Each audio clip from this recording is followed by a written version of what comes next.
sending out the signals for the Baltimore Colts. Unitas gives to Amici. The Colts are the world champions. Amici scores. It's amazing, sensational, dramatic, heart-rending, exciting, thrilling finish in the history of college football. California has won the big game. 5 seconds left in the game. You believe in miracles? Yes! Unbelievable. This is Phil Steele. This is Mike Burnham. This is Wes Durham. This is Mike Ashley. Hi, this is Chuck Foreman, number 44 of the Minnesota Vikings. Woo, mercy, this is handsome Jimmy Vane, the Boogie Woogie Man. This is Coach Fry with Virginia Tech football, and you are listening to Big Dog Sports Talk. Are you ready to rock? Are you ready to roll? Okay, let's do it. You're in the doghouse with Rick Watson on Big Dog Sports Talk, presented by Pulaski County Sports and Entertainment. Join us in the Family Fencing Studios and chime in on the McClellan Chiropractic chat line. He's keeping cool with help from Little River Heating and Air, but this show is straight fire. And now, the big dog, Rick Watson.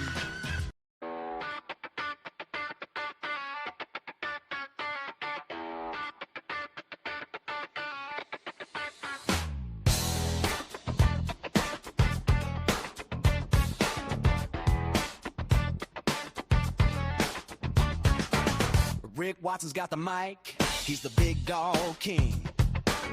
Cover sports so sharp, it's a New River thing. Virginia Tech fire, rapid pride too. Every stat, every play, he's bringing it to you. He's got that voice, deep as the valley, breaking it down, no dilly, no dally. Big dog sports talk, feel the bark, feel the bite. Rick's in the zone, every day, every night, from the Hokies to the Highlanders. He's got the spark, Big dog sports talk, lighten up the dark.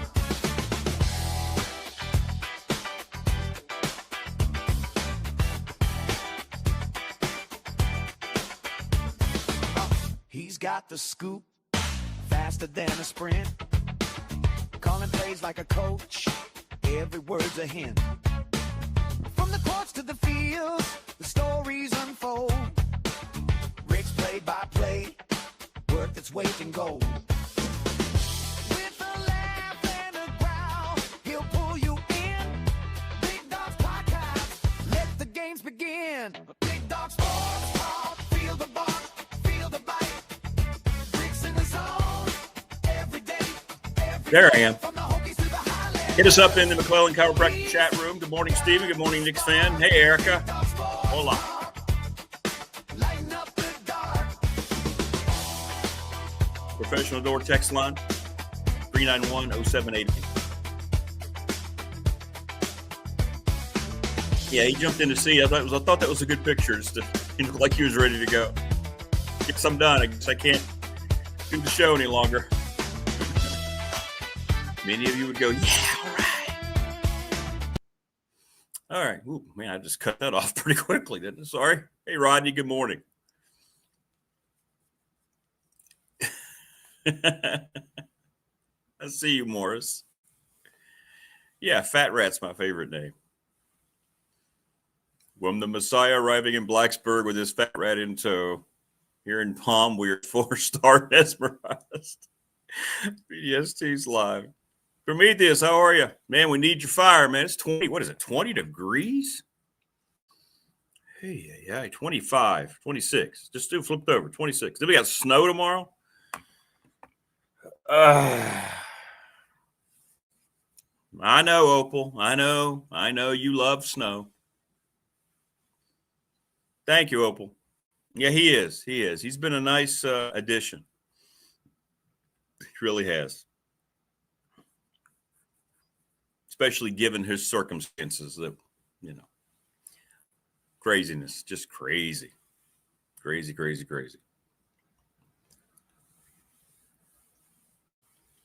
Where are you, Erica? So she says, snow for us, lucky. All we have is rain and hail. I would rather have rain.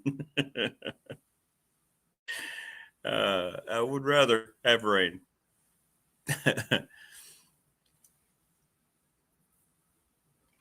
So we had signing day. Andy Bitter's coming on, by the way, and we'll get complete coverage of all the signing day. I'll save most of it for him. He was there all day yesterday. No real surprises. You know, we talked about the Wiggins kid was sort of lit yesterday. And so that wasn't a surprise. So we'll let Andy kind of get into it. David Teel's going to join us. He was there as well. And then Dwight Vick. So we got a really good tech, a good tech post-signing day coverage show today. And we'll get into all that. Another loss for the Highlanders last night. Southern Miss,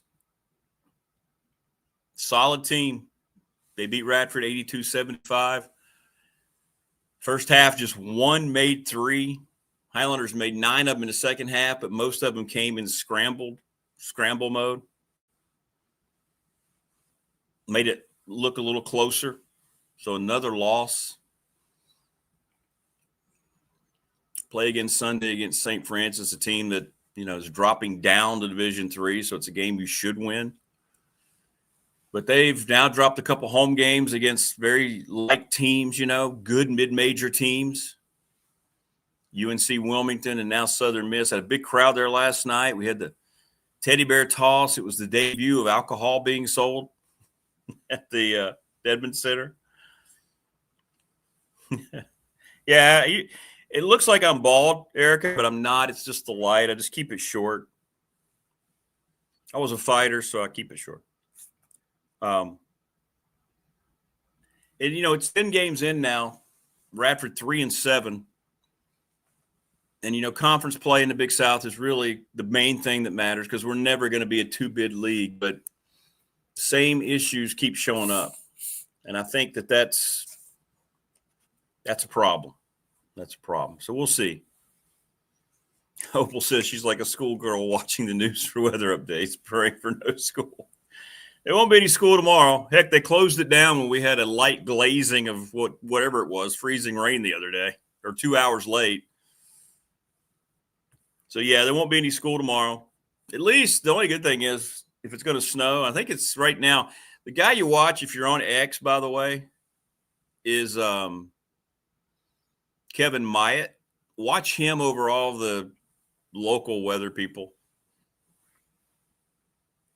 Kevin's been doing the weather for a long, long time, and he is really good. He's an actual real meteorologist. So Kevin Myatt, M-Y-A-T-T.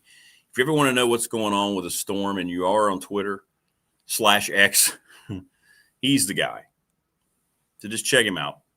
You'll be glad that you did. Very, very glad that you did. I should be hired by the NFL. Yeah, I'd keep track of the shady officiating, Erica, that's going on.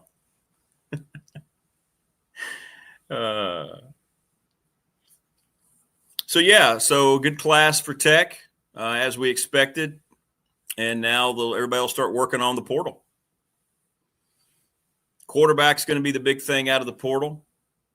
Huge. Thank you, Erica. Appreciate that.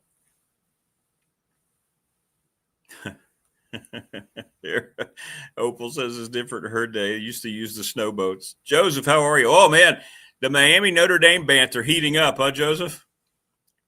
Franklin will need a veteran quarterback. Yeah, they're going to have the right quarterback, and that's something he did not do well at Penn State. Hey, good job, Prometheus. Robin's retired now, though, right? But he could I guarantee you Robin still plays checks out the weather for fun, right? Yeah, I'm with you, Paul. Yeah, I'm with you. Because everybody can speculate on recruits all you want. We are, Erica. We're sports. I hope. By the way, subscribe, Erica. You can stop by anytime. Even we talk a lot of pop culture. We do. Movies, music. We do a lot of stuff, but we're a sports show. So, yeah.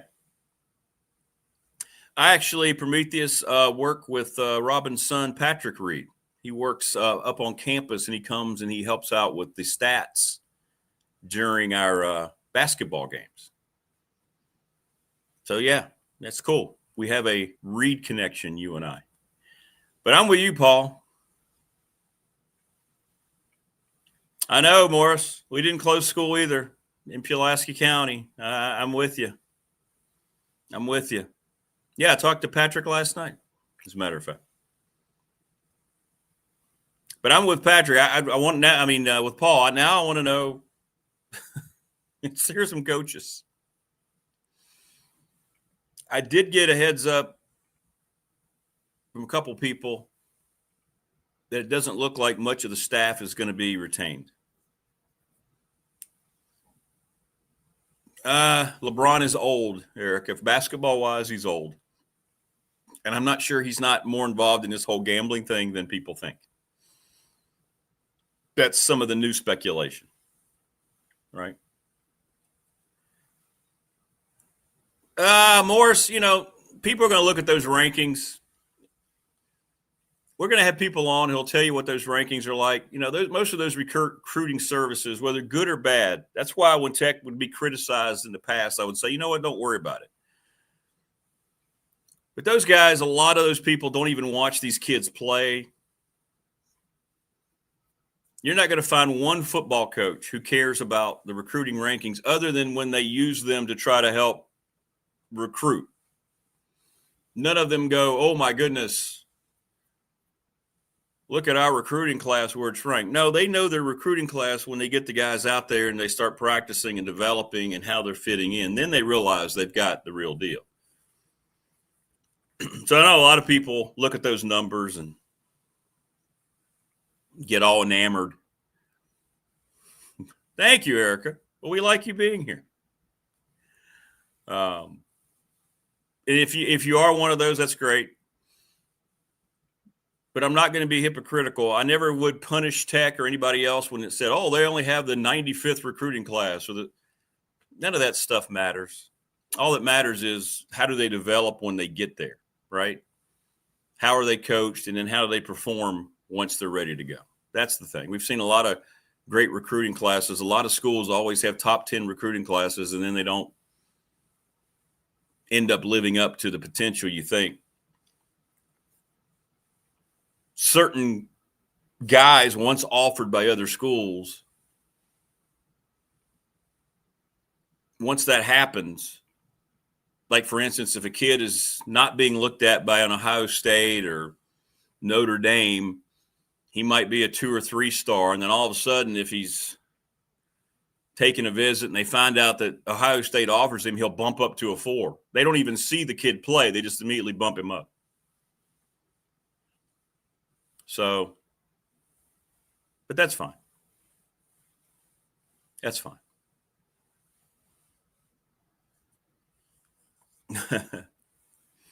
I do like Edwards. I do. Everybody says Penn State is freaking out. We haven't seen anything from Penn State. It's so weird, isn't it? The whole Penn State thing is there hasn't been any noise out of that place in any way, shape, or form. We've seen a lot of people write about it. We've seen a lot of people post about it. I was getting threads all day yesterday. Well, that's cool, Erica. That's cool.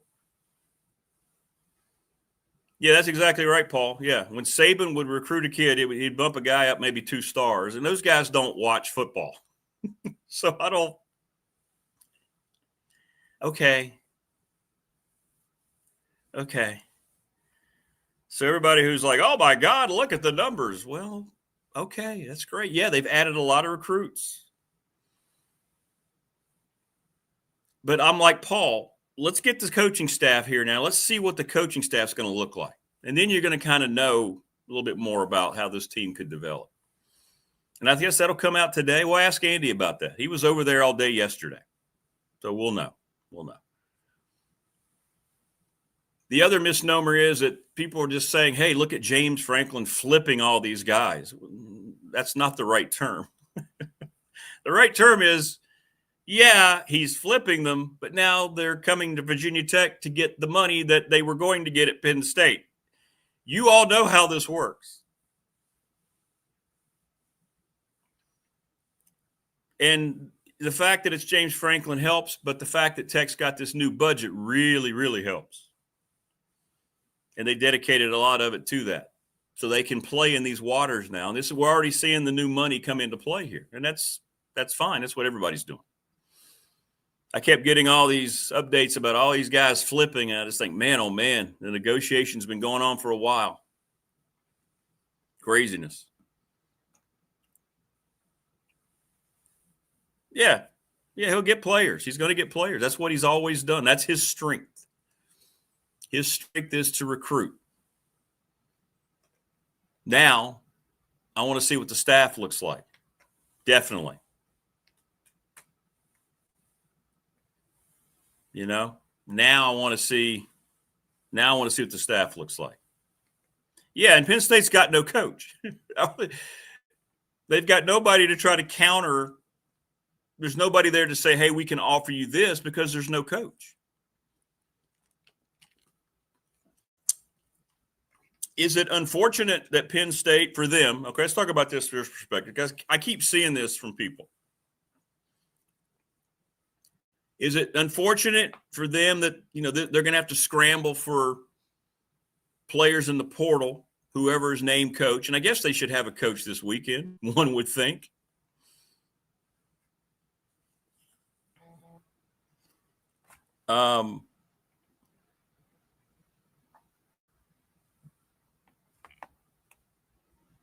Everybody's doom and gloom. Oh my God, Penn State's going to just be this terrible program because of one recruiting class. Right? I don't understand how people with any common sense that supposedly cover this sport are jumping on all this.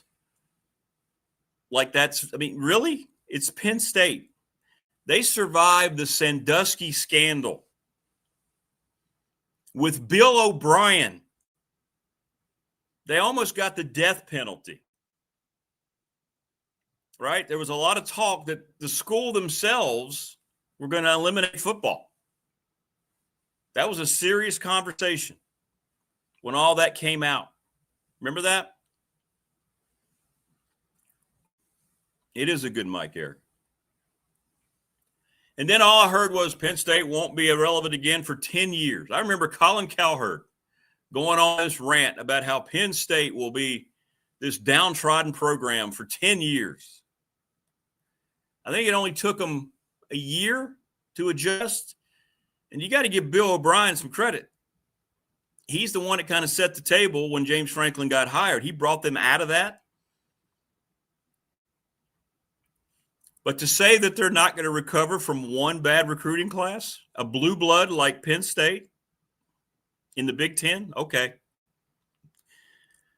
Is it a setback this year? Sure, when you lose a recruiting class and you don't have a coach to go out and try to salvage any of it, right? Of course those kids are going to look to leave. And they're going to look to the coach who brought them in while he was still at his prior institution. It's really common sense. I understand it from a tech perspective. They want to build this up. I get it. It's all marketing. It's all publicity. It's the way it is across the country. Every school's doing it. But the thing that surprised me is you see people representing these recruiting services doing it. It's almost like there's a vendetta against Penn State.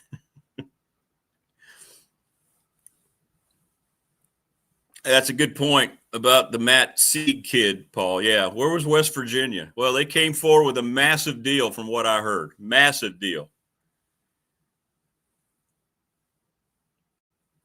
And West Virginia got that kid. And there was a lot of that yesterday. I saw a lot of people like, look at all these guys that weren't even, the schools that weren't mentioned for guys across the country. And then all of a sudden, boom, boom.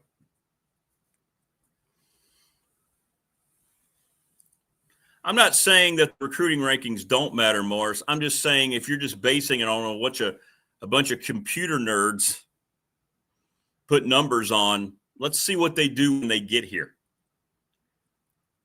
Right? Let's see what they do when they get here.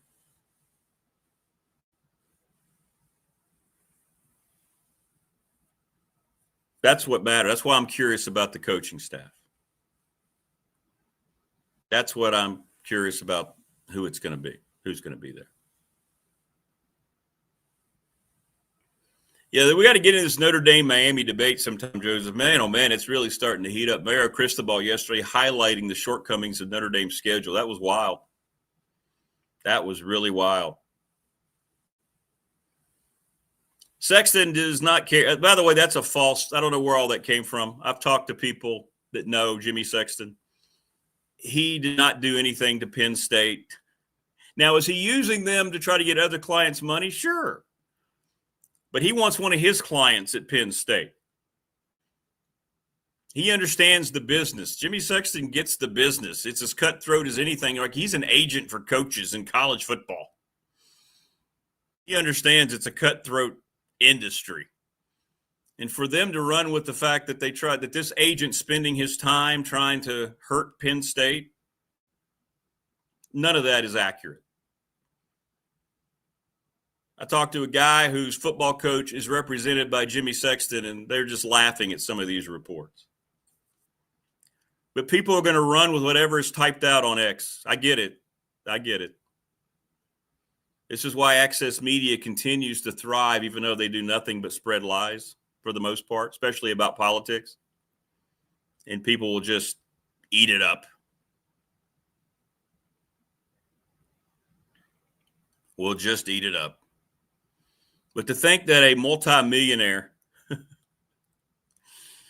Jimmy Sexton, is sitting around worried about Penn State spending his extra time trying to make sure nobody takes that job is just ridiculous. Absolutely ridiculous. Yeah, he did a good job, but again, he's re-recruiting and he's just going back to recruits he's already known for the most part. He did flip some other guys. Yeah. I mean, he took a lot of kids at Penn State that he already had in the fold, right? They lost their money. Now they're getting their money back. Oh, my goodness, Wayne. Yeah, I didn't talk about that. So Southern Miss last night. A lot of you, Morris, I know you will remember the old Metro Conference. Southern Miss was part of the old Metro Conference. Virginia Tech grew up watching that. It was a league, man. It was right up there with the ACC. Many of you might remember Keith Lee from Memphis State, Dale Solomon, my all-time favorite Virginia Tech basketball player. Yeah, I did not upload them, though. I do have pictures. I could show it, though. And they're wearing they wear their warm-up suits are the old school Southern Miss warm-up suits that they wore back in the late 70s and early 80s. Coach Ladner, their head coach, played at Southern Miss, and he wore those. Look at this. Can you all see that at all? Look at that. It's like the Indiana stripe. Let me get that up there. With the classic Southern Miss on the back. Y'all see that? Is that not cool or what? You got the collar. And that's what they wore back in the day.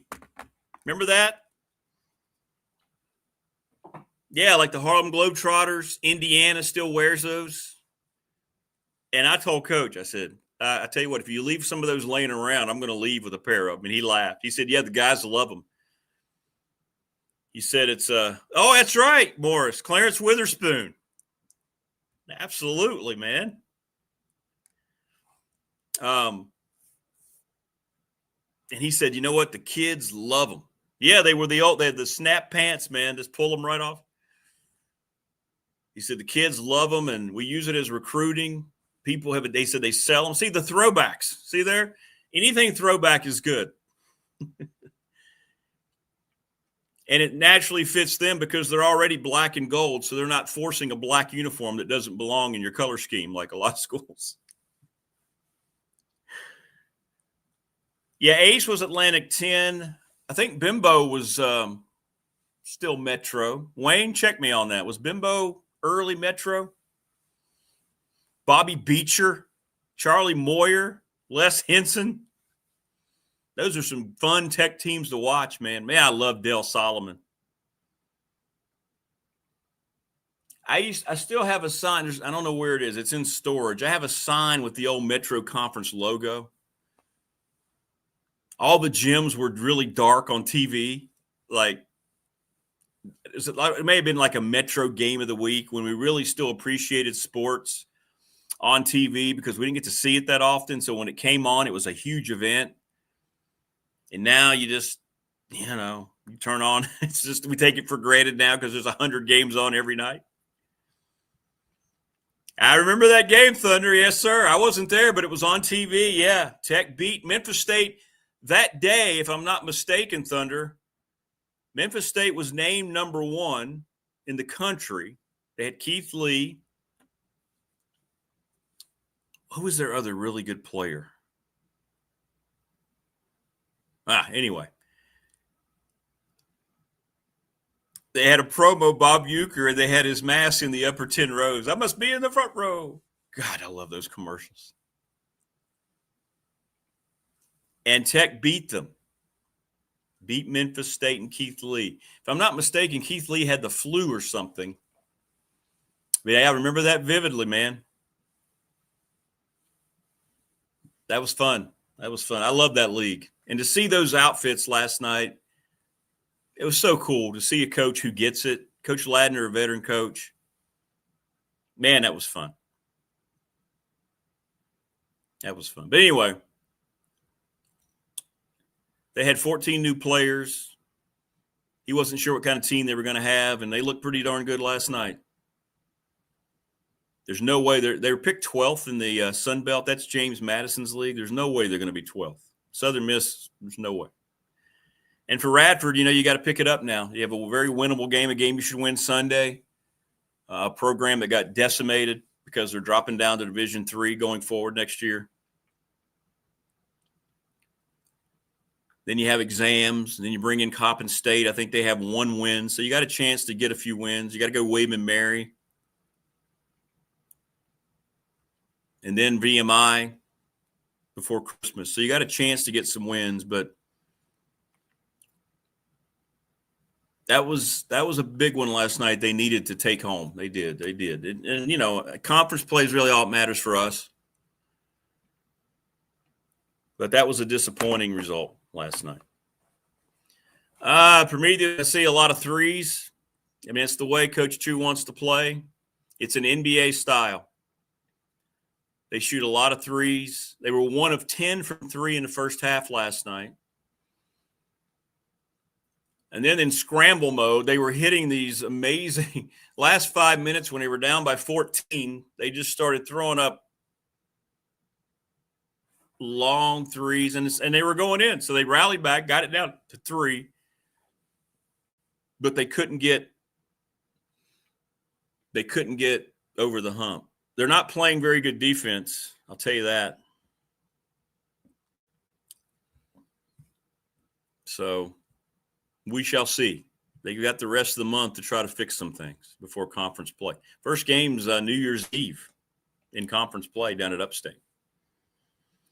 Troy, good observation. Louisville and Memphis were the UNC and Duke of the Metro Conference. Yes, sir.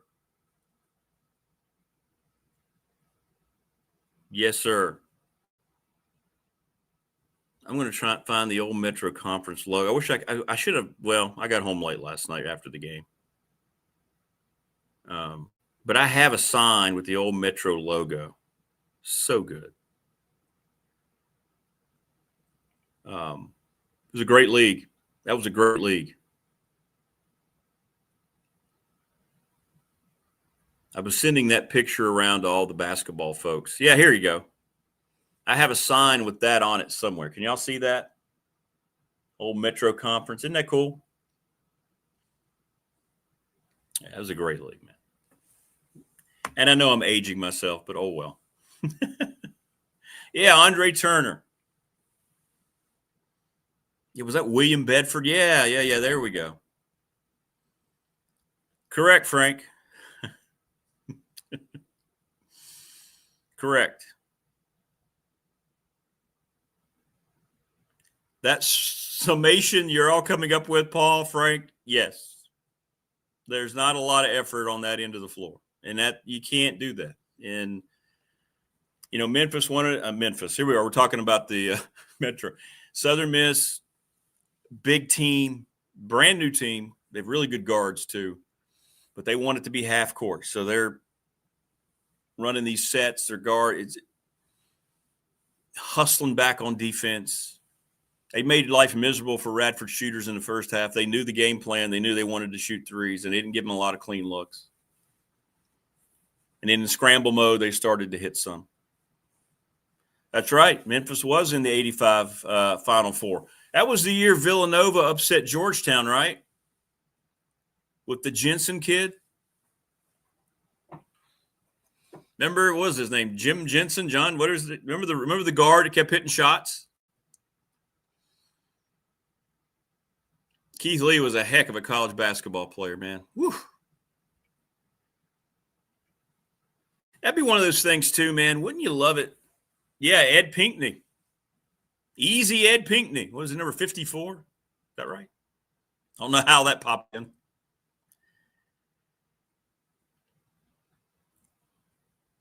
Tulane was in that league.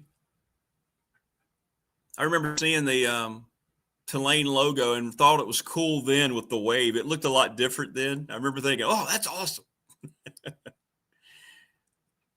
But Southern Miss, and they had those shooting outfits on last night. That was cool. That was really cool.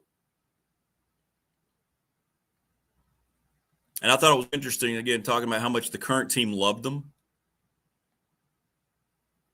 And when they bring guys in for campus, they, to recruit, and they do the recruit, how every school does, like Tech did with the kids they ended up getting when they brought them down and take a picture of them on the field, like, James Franklin did in the uniform. He says they put them out there in those old shooting outfits, and they love them. They love them. Now this is where you wish you had what we should do, all of us who are part of this program, and I mean me and you, we should come up with a way to get the rights to old games, old game broadcasts, old videotapes. There's a lot of them that are out there. And be able to broadcast them and just have them as the game of the week, right? Don't worry about present day. I've always had this idea. What do you think? Tell me if you think I'm stupid. I know you will. But let's say you go back to the old Metro Conference day. Remember when Les Henson hit the shot against Florida State?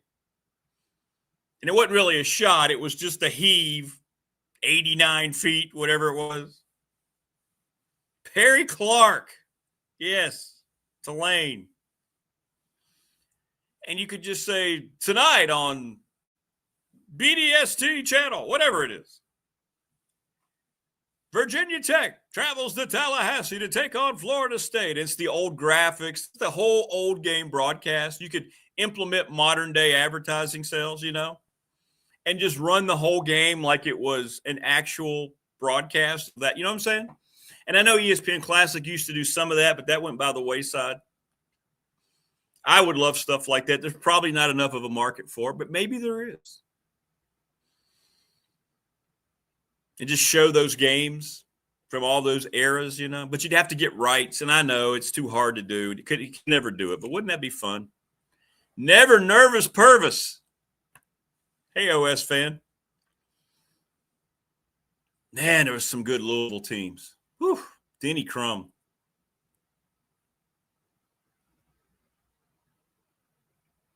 Wayne says, us old Hokies used to spend the night outside Castle for student tickets. The seats were by the court and high demand. And football wasn't. You're right. You're right. That's cool. That is really cool. So David Smith was there last night, our NFL expert. And I said, hey, man, I know you appreciate those Memphis warm-ups. And he knew immediately. He started just reeling it off. It was great. Prometheus says first team he remembers was Sean Good. Oh. Damon Watlington. Yeah, absolutely, man. You talk about a good backcourt. Tex had some really good basketball teams. I think Virginia Tech's basketball history is very underrated. Don't you? They've had some really good teams. I know they've, haven't had deep runs into the tournament. But Charlie Moyer, I know his son Paige really well. I need to get Paige on here. Then Bill Foster. There's some fun teams to watch, man. The Del Curry era, as many of you are referencing. Going to Castle and watching those games. Me and my friends would go over there late, and get in cheaper tickets. And we'd move down as the game went on if there weren't seats, They weren't so strict about checking the tickets and all that. But Tech's got a really, really, really solid basketball tradition. They really do. They really do. Jack Goose Gibbons. That's exactly right. He was the color analyst. We're getting into some feels now, man. This is cool. Don't worry, we can get you covered on all the recruiting stuff. We got Andy and David Teel. We got all the Tech stuff coming, but this is fun. This is fun. All right, so the Metro Conference original members. I know I'm leaving people out here. Let's get that. All right, here we go. The original members of the Metro Conference, 1975, Cincinnati. How about this? Georgia Tech, Louisville, Memphis State. How do we forget about St. Louis? And Tulane. Those were the charter members. Okay. Those were your charter members. I forgot about St. Louis.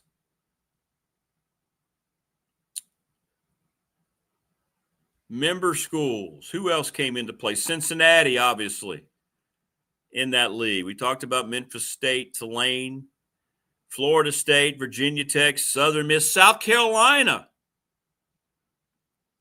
UNC Charlotte. Forgot about that. VCU. Wow. And South Florida. Man, what a good league. Jeez. Oh, really, Prometheus? That's awesome. He was a ball boy for 4 years, 89 to 92. Very cool. Morris says Bill Foster loved him. Yeah, he was a great dude. I met him a couple times. Client. You were an honorary coach? That's awesome. At St. Bonaventure. That's really, really cool, man. Really, really cool. And that's cool. Prometheus was an actual ball boy.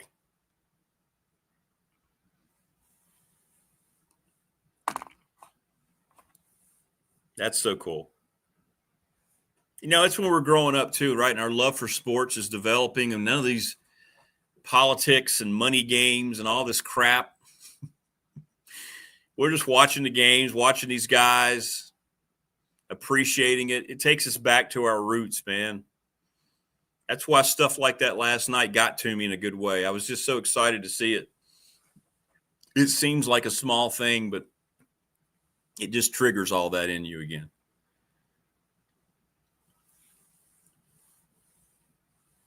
And here I go again, being like Dad, talking about my day, like we talk about with snow and school and bad weather. Here I go again. But, well, it was better, wasn't it? It was better. It was just better. Not hearing about the business, not thinking about all the millions of dollars that exchanged hands yesterday with recruiting. And all these flips. It's just better. All of us can go back. Doesn't matter what era. When we go back to our childhood, whether you're in my era, your era, it was just better. Baseball was better. The NFL was better. College sports especially felt better.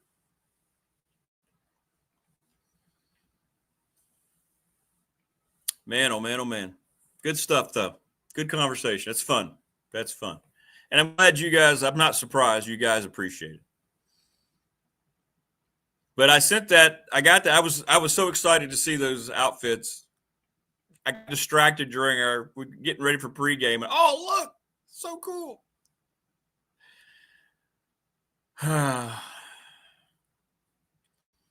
You know what I remember about those days, Morris says, trying to tune in the tube TV, trying to get the game to come through or get the antenna on top.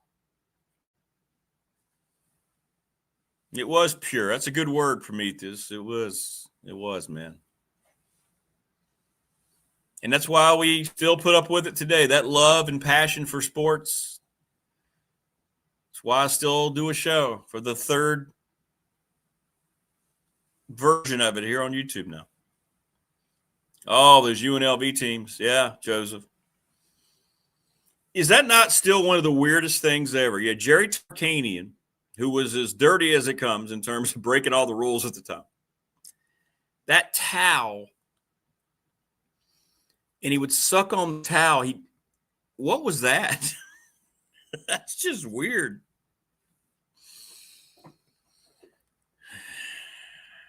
You could probably transfer that into other areas, but we won't go there. Yeah. Oh, Billy Packer. Jefferson Pilot broadcast of ACC games. Woo.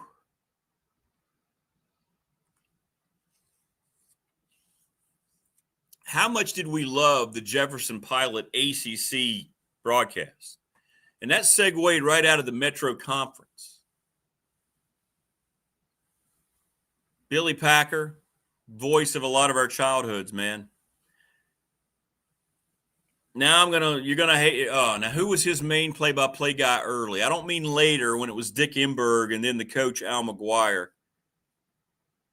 Who was his play-by-play guy on those Jefferson Pilot games? He was always the analyst. Was it Bill something? I'm glad you came back, Erica. Tell your friends, subscribe. We're trying to get to 1,000 subscribers. Spread the word.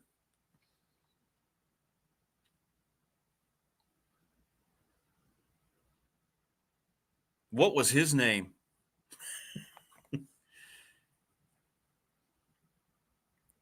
We'll talk some NBA sometime, Erica. It's not necessarily a popular topic here because the NBA is, but that's fine. You can fit in, talk about anything you want. So, I don't know. See, Jefferson Pilot, it's going to drive me crazy. Sorry, guys. Jefferson Pilot Sports. I'll just put announcers. It'll be easier.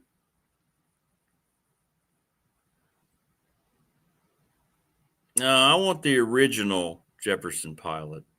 Billy Packer. Jim Thacker.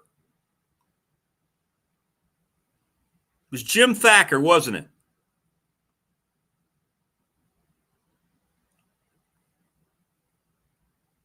Jim Thacker. Jim Thacker and Billy Packer. It rhymed.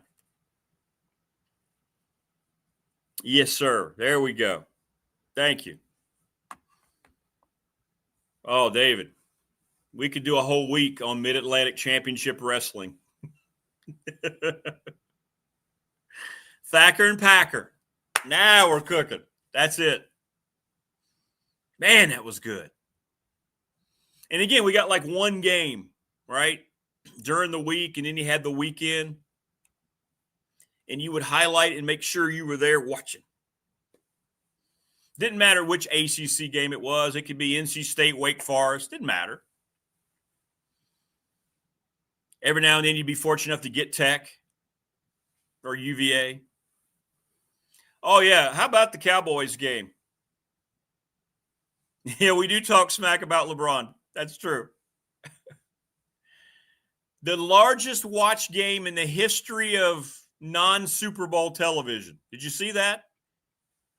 The Cowboys-Chiefs Thanksgiving game. This is why the NFL doesn't care about all the shortcomings that it has.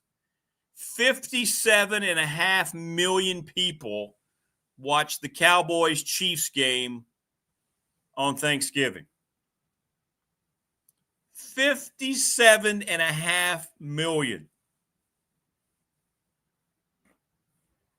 Wow.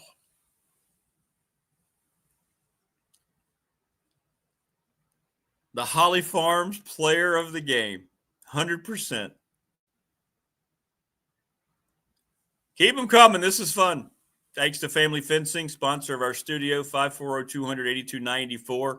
Supposed to snow tomorrow. They wouldn't care. They'd still come out and they would try to get your fence going. Family Fencing. They're the best. Jason Green and Company. McClellan Chiropractic Clinic. Go see Mark Hunley, sponsor of our live chat, which is exploding with memories of the Metro Conference. The Ready Set Fund, Bob Christ 11 at gmail.com. They're helping you raise money any way you can. They send out text messages. They help you develop it, and you go out. They help Floyd County softball raise $4,000 in less than a week. Professional Door Incorporated. Our guy Travis Williams, Professional Door Incorporated up in Dublin, right across from New River Community College. They're the best in garage doors, the best. Lara Ramsey, National Bank member FDIC, the exclusive banking partner, BDST, here on YouTube. Go buy your next vehicle at Harvey's GM in Radford. Most of you, by the way, are answering our BDST fan question of the week, brought to you by the attorney Ryan Pride, 701 West Main Street in Radford, saying you think Duke's going to beat Virginia in the ACC championship game. It's about 73% Duke right now. Little River Heating and Air, 1095 Radford Street in Christiansburg. Charles Lee and Company. We have so many great people that I know the best at what they do, and Charles Lee is the best at what he does. Heating and air units, great prices, 540-553-2971. Don't hesitate. Just do it. Don't mess with other folks. And, of course, we're presented every day by Pulaski County Sports and Entertainment. Thank you to all the wonderful folks there. And next week's the week we debut guests every week from them on this program. Lawson's Mobile Home Supply since 1997.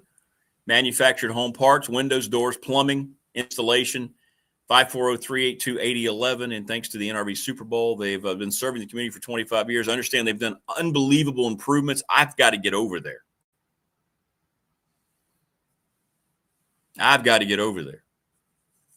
They've really upped the ante from what I hear. I think we should do our bash over there. Prometheus says he was watching Carolina basketball. Well, thank you. Thank you, Eric. That's very nice. Very, very nice of you. Very sweet. I do have a cat. Wasn't planning on it, but I found him on the side of the road.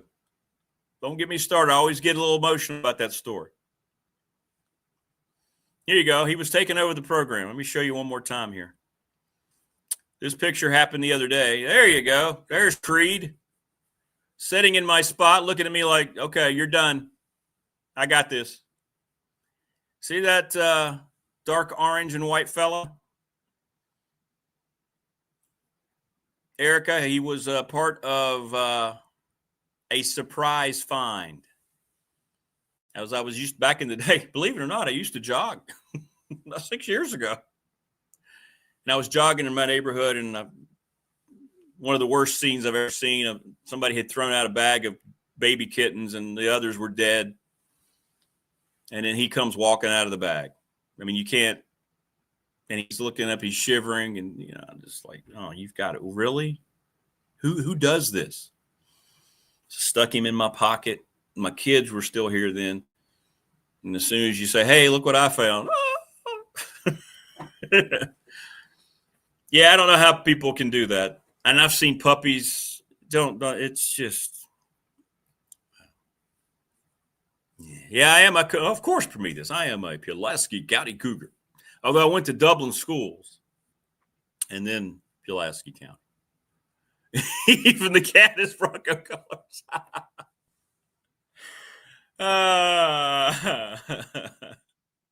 Creed is the color guy. Tell you one thing, man, that dude can hunt. He is amazing. He is amazing. Bobby Hussey after Foster. Yeah. Chew gum, and when he got pissed when a play wouldn't work, he would take out his gum and throw it. I want to thank Brandon at Top Shelf Apparel, too. If you want T-shirts, don't forget we got them. Great Christmas gifts. $20 if I can get them to you locally. There they are. We've had a lot of people want a shirt. So I will have those, and we're getting the 3X tall and the smalls, too. Those are going to come soon.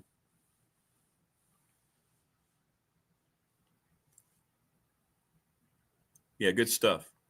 Good stuff, man. After Jefferson Pilot, yeah, Raycom. Yep, absolutely. 98.7 FM, and listen to the great Woody Durham. Wes sounds so much like his dad. You call walking the track. Now, this is when I was actually on the road, because Creed was on the road. I would run around. Now that's what I do. Actually, now I walk at the new Teel Park. It's beautiful. They did a great job here in Reiner with Teel Park. If you're in the neighborhood, go to Teel Park. I was actually jogging. Yeah. Duke stole Pennsylvania's blueprints for their Cameron Gymnasium. Doesn't surprise me. Oh, thanks, Steven. That's awesome. He wore it driving to New York. Yeah, it's a great shirt. It's a great shirt. Feels great. Feels great. This is awesome. This is fun. Yeah, Jefferson Pilot, Raycom. Great stuff, man. Great stuff. I heard Mike Young cut out popcorn. Really? Okay. Yeah, we'll do that. We'll get Coach back on here. Yeah, we'll do that. Yeah, that golf course does well. It does. Thank you, Erica. Yeah, I do love Kobe. Now, Kobe's, yeah, I'll put you up there with Kobe now. Kobe's one of my all-time favorite players. 100%. Oh, yeah, you got to go up to Teel Park, man. It's great walking. It's a great walking track. The fields are unbelievable. The baseball, softball fields. They've got football fields up there. Stop by anytime, Erica. And thanks for subscribing. Bones McKinney. Yeah, he's great. Didn't Bones, was he not on there sometimes with Jim Thacker and Billy Packer, all three of them? I think so. And you know what? When Kobe was probably the last NBA player that I really just made sure I tried to watch.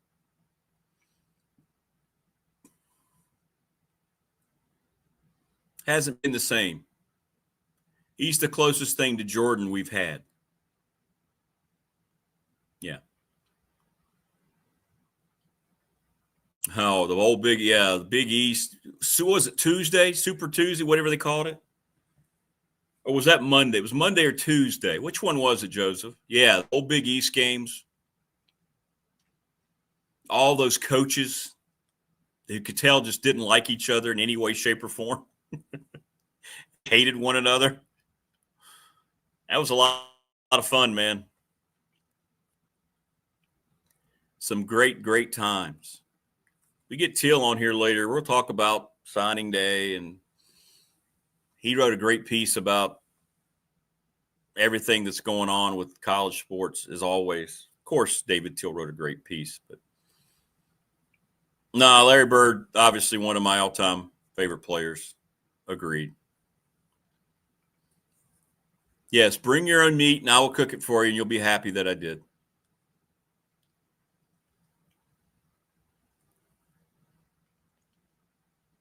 Used to watch those tube sets, eating a bag of Doritos and a glass bottle of Pepsi with a metal twist top. Yeah.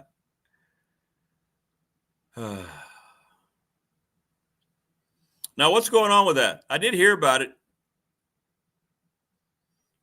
What is it? The reluctant hireling. That's a great name.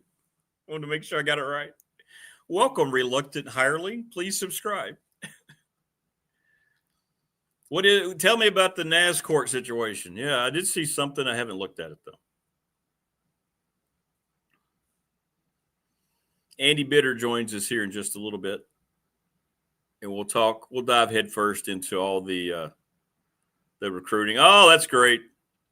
Thank you. I got a nice text here with a great logo of the Metro Conference. I'm going to have to save this. And I'll have to put this on the show tomorrow. Thank you. That's awesome. Very, very cool. Very, very cool. I don't remember that, but that's cool. That's sharp, man.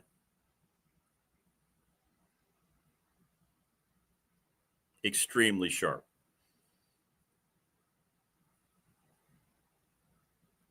I'm saving it right now.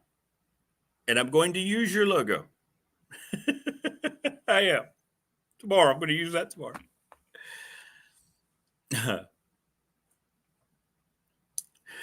Now that you're bald. I'm not bald. I just keep it short. I have hair. I just don't like it. It's too gray. It comes in so gray. All right, Prometheus. Take care, brother. Thanks, man. Yeah, tune us in later. We get a lot of rewatches, a whole lot. Because you don't want to miss Andy and you don't want to miss Teel and Dwight talking about Tech's recruiting class. You don't want to miss any of that. I'm going to tell Andy I just sent the email.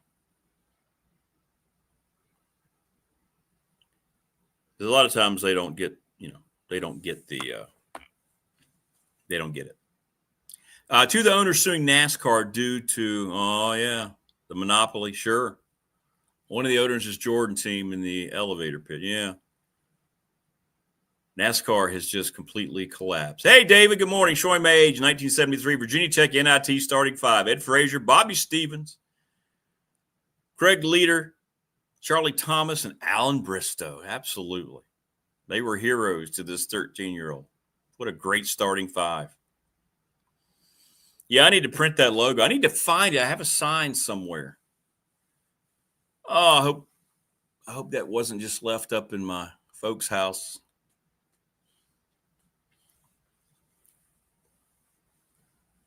Yeah, Bones McKinney would say, whenever the first shot would roll around the rim, he'd say, watch out, the second shot's going to swish, and it always would. Yeah, Alan Bristow was a great player for Tech. Paul says, whenever you do the fan roundtable, he wants to be on with Dwight. Yeah, we're going to do that again. Yeah, they got,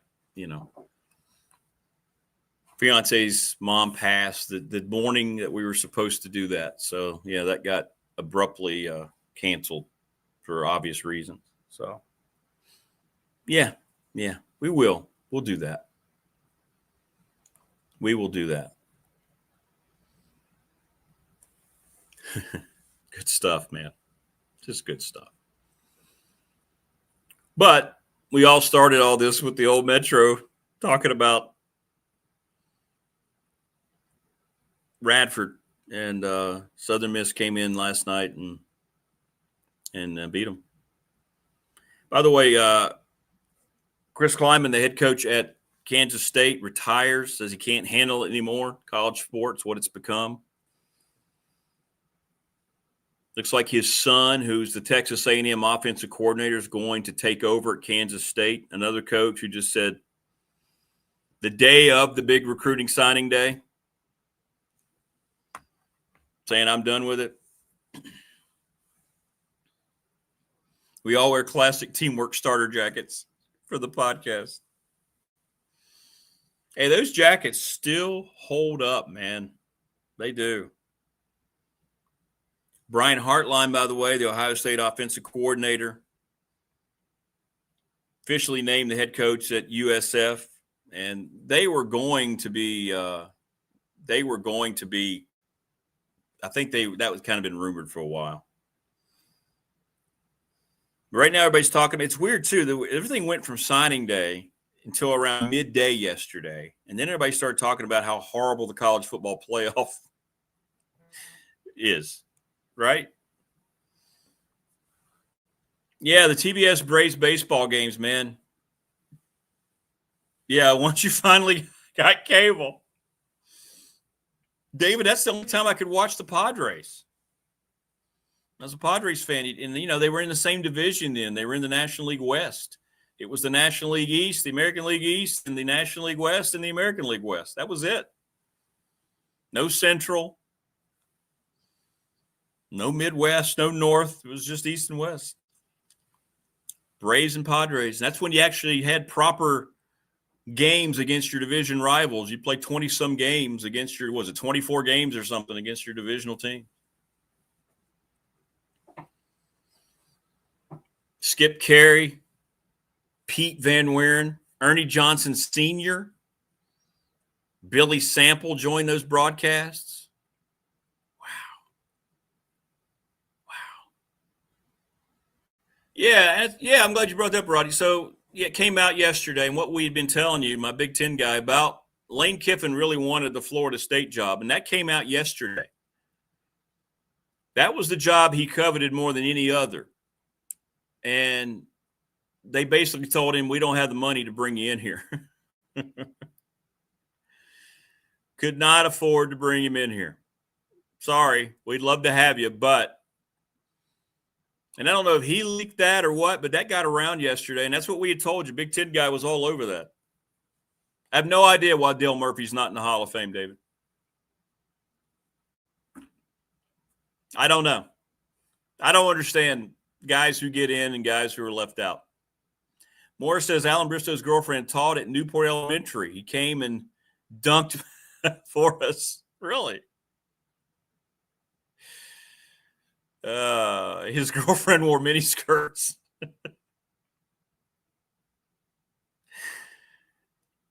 Yeah, Steve Stone. My Lord, what a great analyst. Hey, Carey! Steve Stone. And that's all you needed on WGN. Never was a Cubs fan, but that is all in the heck you needed, man. Beautiful, beautiful stuff.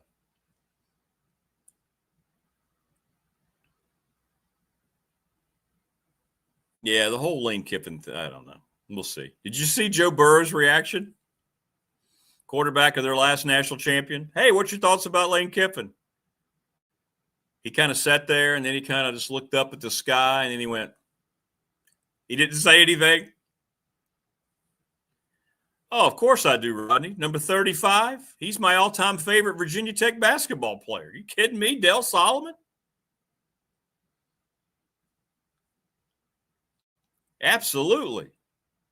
And I know they've had players like Bimbo. They've had great players, Dale Curry, modern guys.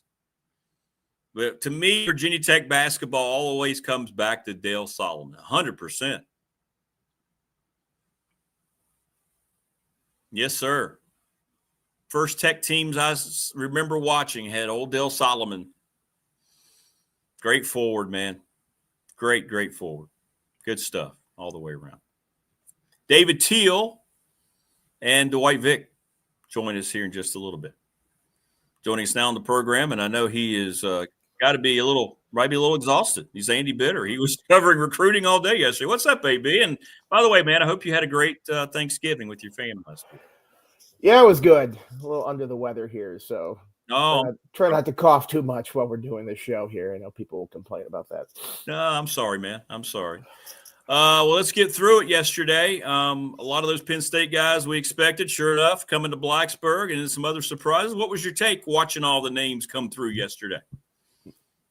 Pretty impressive for 17 days, right? You saw their signing class a couple weeks ago, ranked 124th, the Hokies, that is. They finished 22nd yesterday. I don't think I've ever seen – 100-point jump in 2 weeks like that. It's impressive work. And you look at Franklin and you go, this is a guy that was here with a skeleton staff, 2 weeks, introducing himself to the area while introducing recruits to the area at the same time, and still pulls a class this highly ranked.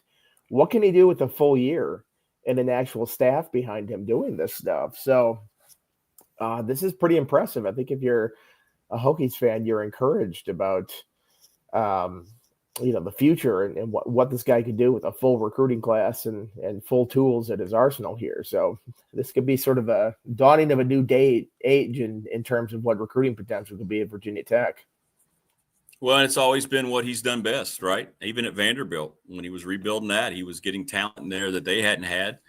He kept that going, obviously, at Penn State. And, you know, he had some advantages with these guys. Let's be honest. These are guys he'd already recruited, many of them at Penn State. They lost their money, so they got a chance to get it back. So they obviously are going to follow that coach to Blacksburg. But now you got to get him here, and you got to see what the coaching staff's going to look like. And that's my next question to you. When are we going to start hearing about the staff? I would imagine here in the next couple of days. I thought we might hear something prior to signing day. That wasn't the case. So all the assistant coaches from Brent Pry were there yesterday. None of them were participating in the signing day show. I did notice Fontel Mines a couple times went up and talked with James Franklin, maybe an indicator there that this guy has a role going forward. But I would imagine most of them are not going to be retained. So it's kind of interesting that they were there the other day. I guess they're still under contract, so you want to keep getting paid, show up or something like that. But I would expect some news to come out these next couple of days. Any rumors? Did you hear any? I did hear that it doesn't look like many of the current staff members are going to be considered to be part of the future staff. Yeah, I don't think it's going to be much carryover from the previous staff, and that's maybe not a bad thing. I mean, the staff didn't succeed when they were doing stuff. But I think if I look at the current staff, I'd probably say, Fontel Mines, Elijah Brooks, I think would be a good one to keep. Yeah. I don't know if they'll do that. I'm always a big JC Price fan. I don't think they're going to keep him on the staff, but who knows exactly how it works out. But that's the football coach life is they up and move every couple years, especially the assistants. The situations where you have Bud Foster and Charlie Wiles and Steinsprang and all these guys that are in one place for 20 years like that. That's very rare. Yeah. So, these assistant coaches, it's a short time thing. They up and move their families all the time. That's an unfortunate, byproduct of this whole thing, but that's just sort of the life. I think the one thing I like most about the guys who are coming to Blacksburg is, boy, he really paid attention to the lines, and it's so important, especially the offensive lineman kind of tells you what he thinks about what's there, and you got to have it on the defensive side. You're going to have a lot of departures. So I think Tech fans should be very excited to see the attention paid to the big uglies up front with this class. You have to. If you ignore that, that's tough to make up for afterwards. Yeah. And it's expensive. I mean, you look at what it costs in the transfer portal to bring in guys. I heard Xavier Chaplin last year went for $1.7 million to go to Auburn. Okay, you're going to pay that across all 5 spots? That gets pretty expensive on the offensive line. So, bring in a lot of guys. Try to develop them over time. That's a spot that, high bust rate, because how can you tell whether these guys are going to be good against college competition? They're so big in high school. They just sort of dominate because they're so big. So you get to college, everybody's physical. All of a sudden there's a big question of whether you can hang there. And it has a lot of injuries because they're always getting nicked up or knees are getting hit from the side. So you need to have a lot of numbers. If you don't, you can get in trouble real quick if somebody gets hurt. So I would expect that to be a focus every year. I don't think they'll take 7 offensive linemen right. Every single year, 10 guys total in the trenches. But I think every season that's something that they're going to focus on.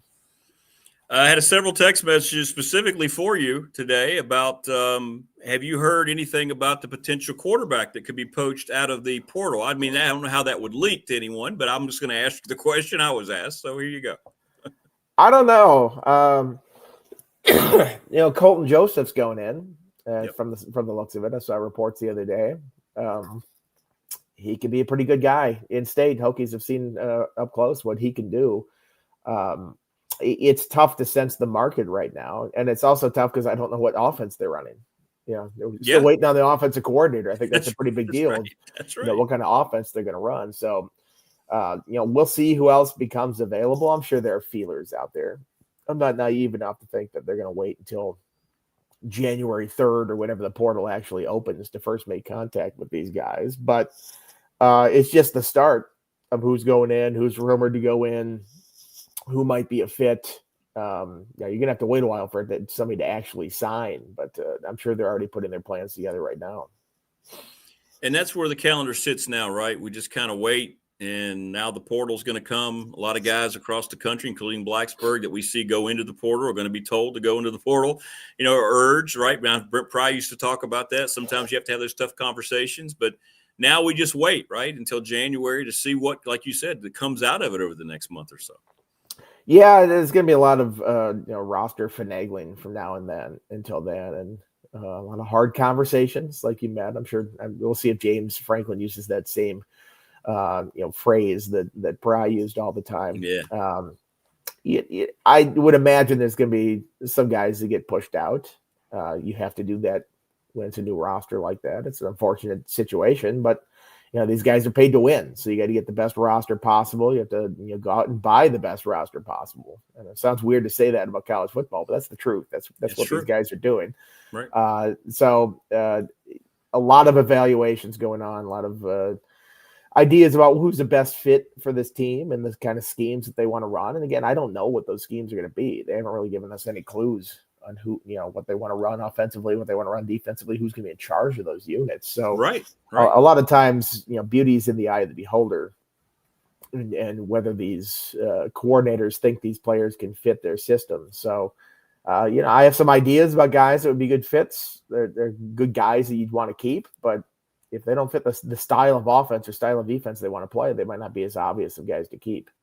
Yeah, that's right. That's right. Well, and that's why, like you, I kind of thought maybe we'd hear something about the coaching staff beforehand, but he's decided to wait. And sure, all these guys are here or in place. They're just going to wait on the announcement. We don't know that for sure because we haven't gotten any info. But, yeah, you're right. I mean, you can't just say you go get this guy if he's not going to be the quarterback that can run what you want him to be, right? So you have to identify whether it's Joseph or somebody else. And that's going to be an important get for him, this first quarterback out of the portal for his first team. Yeah, because I think you look at the current situation, I can't imagine the current next year's quarterback is on the team right now. No. Maybe a chance for Pop Watson, but who knows? He could barely play last year. They never gave him the opportunity. And you haven't really seen what he's been able to do. Don't know how he operates under real pressure.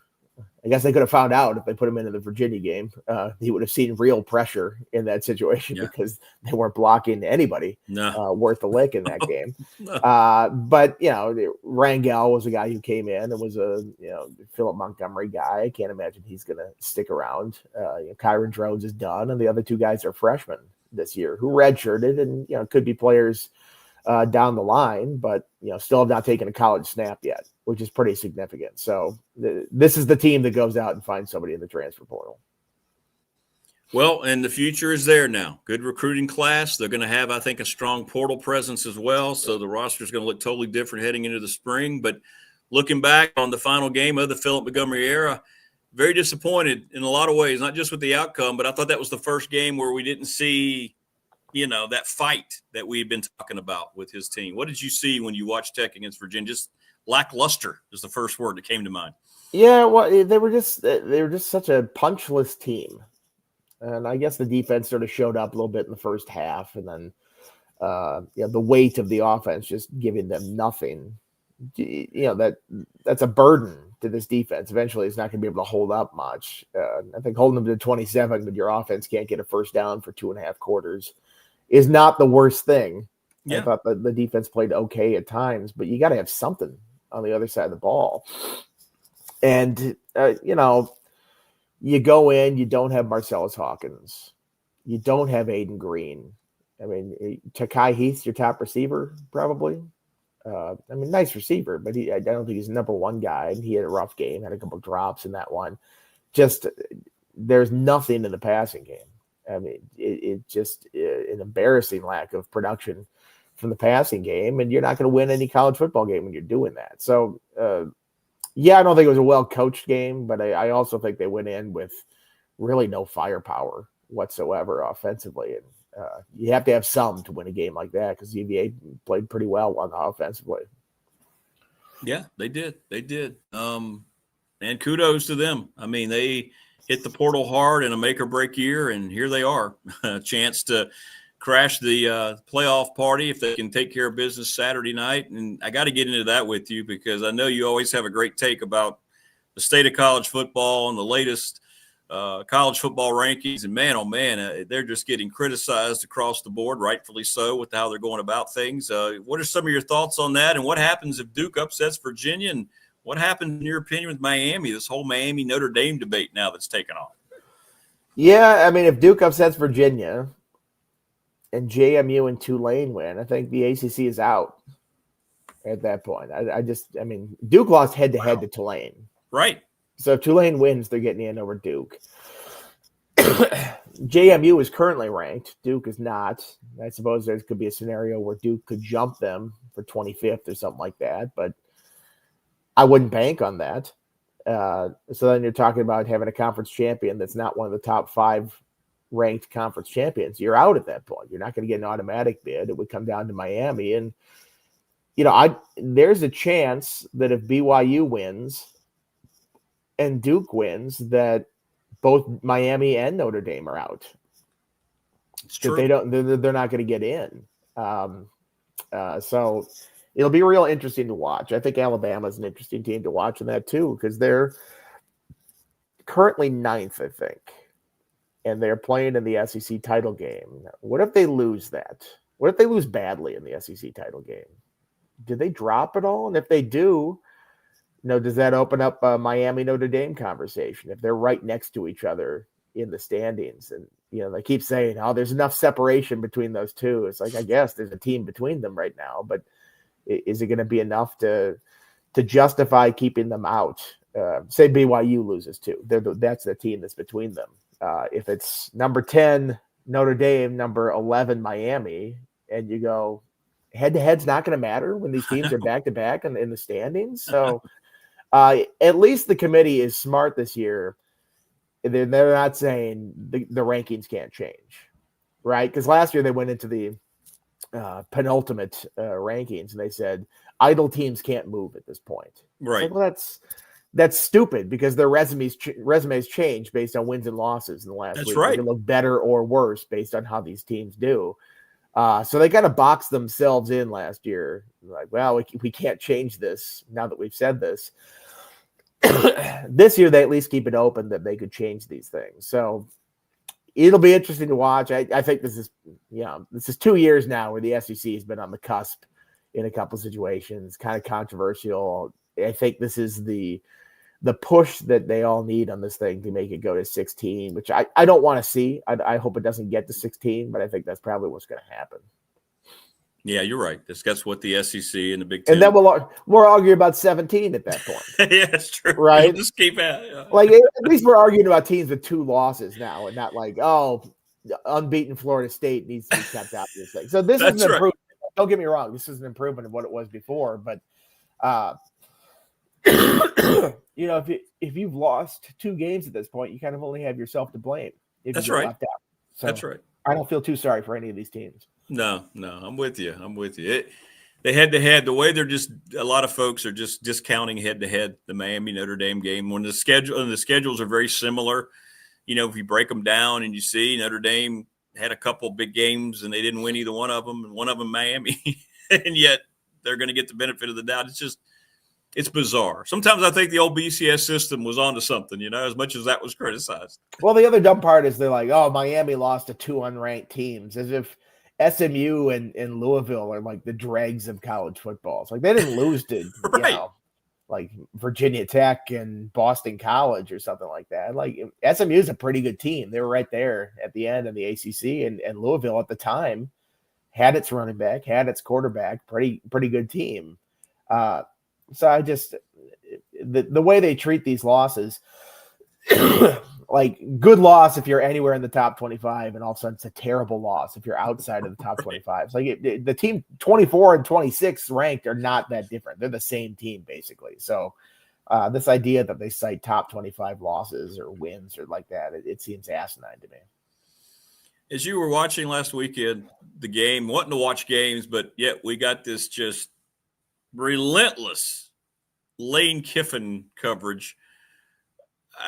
That network lowered itself to a new level. What were your thoughts? Just constant. And Marty Smith having nothing to report, although he was attached to Lane's hip. What were your thoughts watching all that? Like the constant attention to Lane Kiffin as if he's, I don't know, Vince Lombardi of college football. Yeah, well, I think that, it's obviously an important story because there's a guy in the playoff moving to another school within the conference like that. So I understand the attention on him. You had Lane Kiffin to it, and he's a magnet for criticism and attention and all that stuff. I think ESPN's framing of it, from College Game Day to everything else, it seemed like all their personalities were arguing the same thing. It's like, poor Lane Kiffin being thrust into this situation. It's like, are you kidding me? I know. He is doing this himself. He doesn't need to leave for this job. This like concerted effort from Nick Saban and Kirk Herbstreit and all these guys who go on TV and say this is unfair to Lane Kiffin. It's like, no, it's not. He's going to get $14 million, whatever it is, from LSU. It's unfair to Ole Miss, is what it is. That's exactly right. And then it's be like, oh, we need to adjust the entire calendar. It's like, you can't, guys, you can't. There is still, ostensibly an academic component to this whole thing. You are tied to the academic calendar. That's why this stuff is happening now. That's why I think the transfer portal happening in January is unfair to the players, if I'm being honest. They have to decide where they're going to school like one day before the semester starts. Why is that process all of a sudden convenient for coaches, but now it's inconvenient for players to have to do that? It seems stupid to me. So they're going to blame the calendar, but the calendar is kind of restricted by what the academic calendar is in this whole thing. So, I don't think anybody really stood out and dignified themselves too much on the 4-letter network covering this whole Lane Kiffin thing over the weekend. And the fact that they were all represented by the same agency. That didn't have anything to do with it either. But no, they don't have to disclose any of that. It's just all the guys there. Yes, Saban thinks he's saying things profound, but all he's doing is turning into one of those guys. But anyway. Yeah. Lane, by the way, Saban, who's like, he should be allowed to coach the teams. Like, you fired him because he couldn't coach the team. Exactly. When they're going to the national championship. Come on now. But in any event, how do you see it going Saturday night? Is UVA going to take care of it? Beat up on Duke pretty well on the road during the season. Now, I know that can matter. And usually, rematches are real different. But what do you think about the Cavs' chances on Saturday night? I think UVA wins, but it's the ACC, man. Anytime you think you have it figured out, they switch up what goes on. I mean, it's the Rowdy Piper of conferences. Every time you think you have the answers, I change the questions. That should be the ACC's motto from now on. I'm giving them that one. They should use that. Oh, that's perfect. Yeah. Every time you think it's good, it's like, okay, it's gonna be easy for the ACC here. They make it not easy, and I can see them making it not easy in this game. Yeah, I'm with you. Well, man, listen, thanks for breathing through how bad you feel. I appreciate it. Great stuff as always, and great coverage as always here. Now we await the news of the coaching staff going forward here in the next, it's got to be the next day or two, I would think. So I would think so. I think we're going to start hearing stuff soon. All right, brother. I hope you feel better, man. Thanks, AB. All right, thanks. Appreciate you, man. There you go. Good stuff, Andy Bitter. He got through the cough just fine, didn't he? Thanks, Andy. Thank you. Good stuff.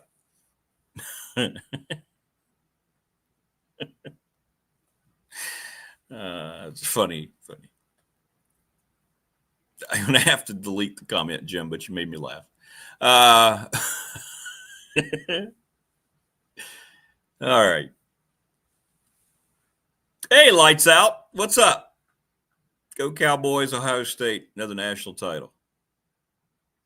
The Reluctant says, I'm only hoping for a redeeming season in reading the chance to read the Sabre form if Duke wins this weekend.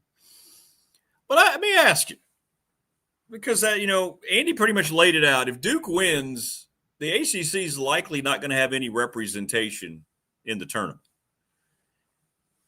Even if you're a Tech fan and you hate UVA, is that what you want? And I'm just asking you that question. I'm not telling you your opinion's wrong, but is that what you would rather have? Your league not represented at all. Because they're not going to put Miami in over Notre Dame, even though Miami beat them. I disagree with it 100%. But it's Notre Dame. They continue to get the benefit of the doubt without having to go through any kind of conference regularity for, the duration of everyone else. So would you rather have Virginia not win and have no ACC team and have that ridicule and have that asterisk on your conference going forward that could come back when, say, Virginia Tech gets to that level under James Franklin.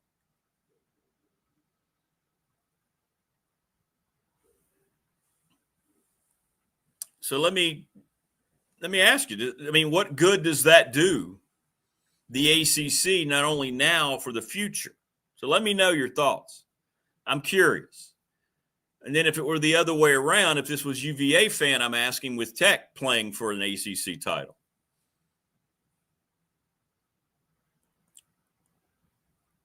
The reluctant one says, I'm only hoping for a redeeming season. Reading the chance to read the Sabre Forum if Duke wins this weekend. Wayne says, yes, he'd rather leave them out versus smug Virginia fan winning first title. No, the ACC definitely needs to get in. I'm just sad in Tech fan fantasy land. Hey, Ryan Pry. I think it's all about the conference at this point. Getting shut out of the playoff would cost everyone money. Correct. I'm a lifelong UVA fan, Jeff says, but I'd be pulling for the Hokies if things were reversed. Yeah. Do you really think it matters, Eddie?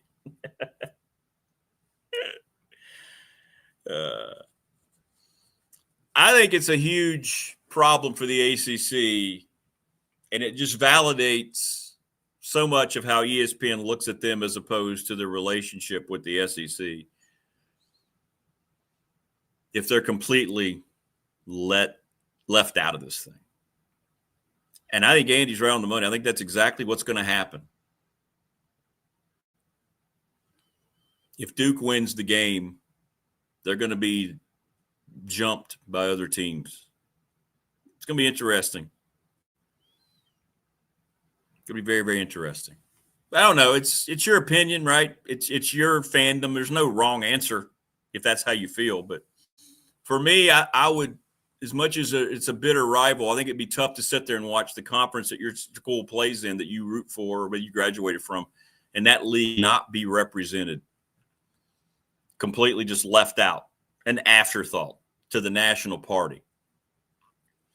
It almost makes you feel like a mid-major, right? So my answer would be, and I don't have a, dog in the fight, would be, yeah, I would want UVA to win just because I'd want the conference to be there. But that's the first thing that I would say. So let me know. Let me know what you think.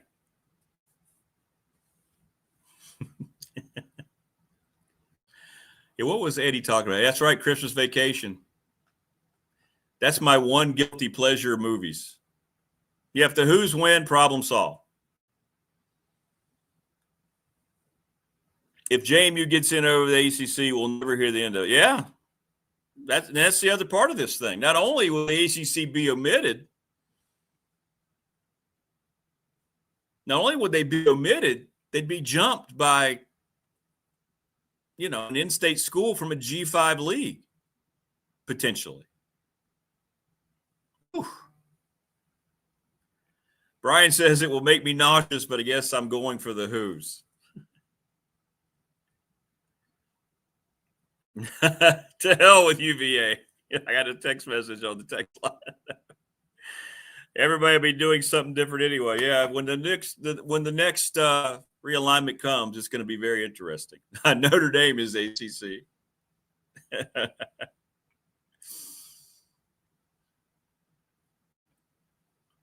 It's harder for Notre Dame to validate this year than in past years, isn't it? Especially if they do get in, they're going to jump over a team that beat them on the field.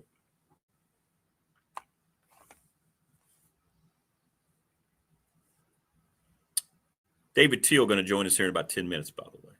So let me look this up here.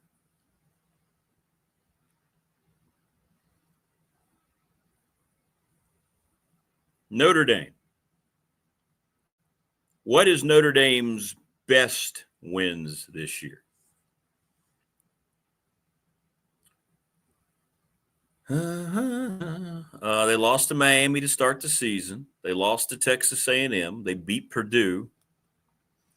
They won at Arkansas, but of course they replaced their coach. Boise State, NC State, USC. That's a good win. Beat BC. It's a good Navy team, but they always beat up on Navy. The win at Pitt. 70 against Syracuse, and then they beat Stanford. So no earth-shattering wins, right? Nothing earth-shattering anyway.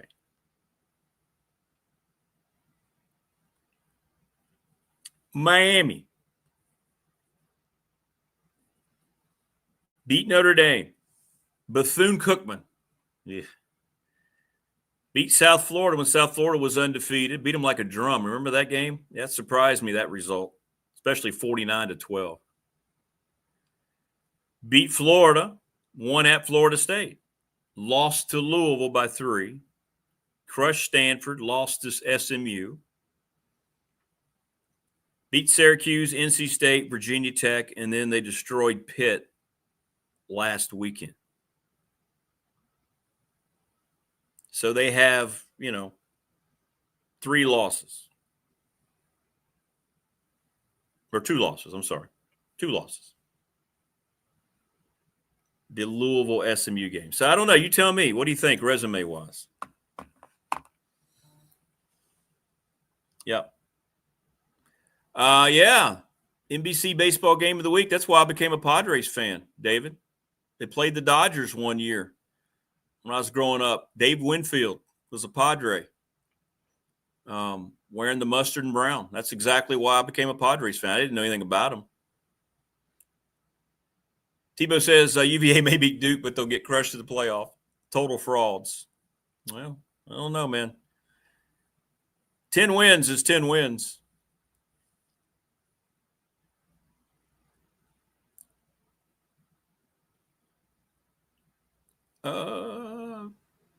Best win was a 1-point loss to Texas A&M. Yeah, I guess. Oh, the Dodgers, don't get me started. Best team money can buy. Deferred payments, Major League Baseball. That's all you need to know. Yeah, I think so too, Paul. USC was the best win for Notre Dame, looking at that. When we just went around the round table there.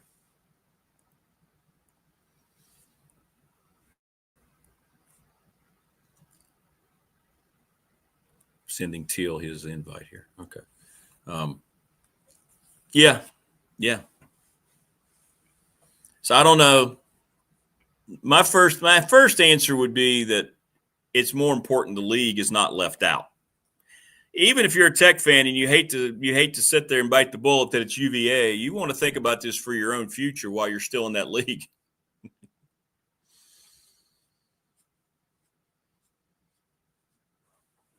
It's just going to be an awful look going forward. And I would think maybe recruits would pay attention to that, especially if they're getting similar dollar offers from other leagues. Wait a minute. So the ACC was left out of the playoff? Guys want to showcase themselves. They want an opportunity to be on a championship team that's going to be, highlighted in a national game. Crazy. Just absolutely crazy. It's crazy that everyone who's in bed with the SEC and the Big Ten, I'll tell you what's going to be interesting. Well, I'm going to let Coach Almation, I don't want to spill his thunder. He and I had a great conversation yesterday, how he views the future setup of college football. And he's not even looking at it from a conference perspective. He's looking at it from a television network perspective. I'm going to let him on Monday bring that up. Coach, if you're watching, I'm not going to take your thunder away, but man, it was a great point. Great point. UVA plays too good a defense to lose by 50 in a playoff. Boy. That's a good defensive football team. That's kept them around in some of these games, And they've stepped up when they've needed to. They can play some defense now. They got good defensive coach. That's a good defensive coaching staff. I think the ACC championship game will decide the ACC Coach of the Year, Elliott or Diaz. I think it's going to be Tony Elliott regardless, right? I mean, when you think about Tony Elliott's been in worse situations with what he brought UVA through. And I think no matter we're talking about games, which is great, and you're talking about a championship game, but you think about what happened right after he got there.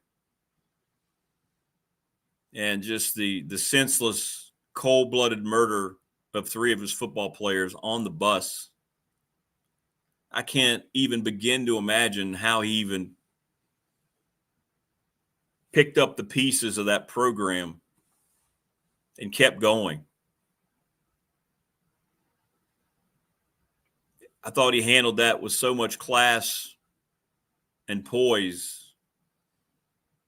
And now here he has them, a few years later playing for a championship. Right? I know, Tebow, you hate everything about UVA. I get it. But the bottom line is they're playing in the championship game. I don't like the system either. System's messed up. They need to look at the tiebreaker. Miami not having any chance. I think pretty much we know with our eyes Miami's the most dynamic team in the ACC. And they're going to be left out. That Louisville game, I think was that a Friday night game? Just that harmless Friday night game against Louisville is going to likely going to cost them dearly. But I think we watch Miami and we can see when they're on, they're the best team. But when is college football during those playoffs, whether it was the BCS or whether it was just 4 teams getting in, when has it always been about the best teams, right? It's always been about one thing or the other that gets in the way: politics, TV ratings, money. System's messed up. It's getting more criticism now than ever before. The committee gets lambasted. It's that people spending a lot of time on it. I mean, it's pretty clear what ESPN and that relationship with the SEC has done to college football. They're not going to rest unless 4 SEC teams get in. And that's why they want to push more expansion to get even more SEC teams in. That's why everybody's watching that Big 12 game, right, with BYU and Texas Tech. The arguments being used because it's the SEC and all this.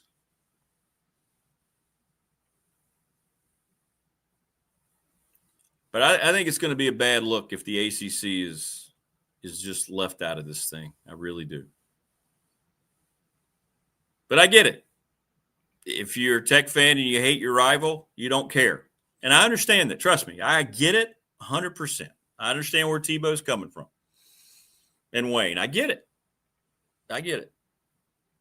But again, right now, you're part of that same league, and this could be Virginia Tech in a year.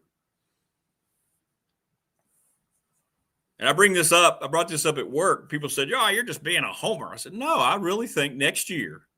Tell me if you think I'm crazy. The ACC is obviously up for grabs, right? Why couldn't James Franklin's first team be an immediate contender for the ACC?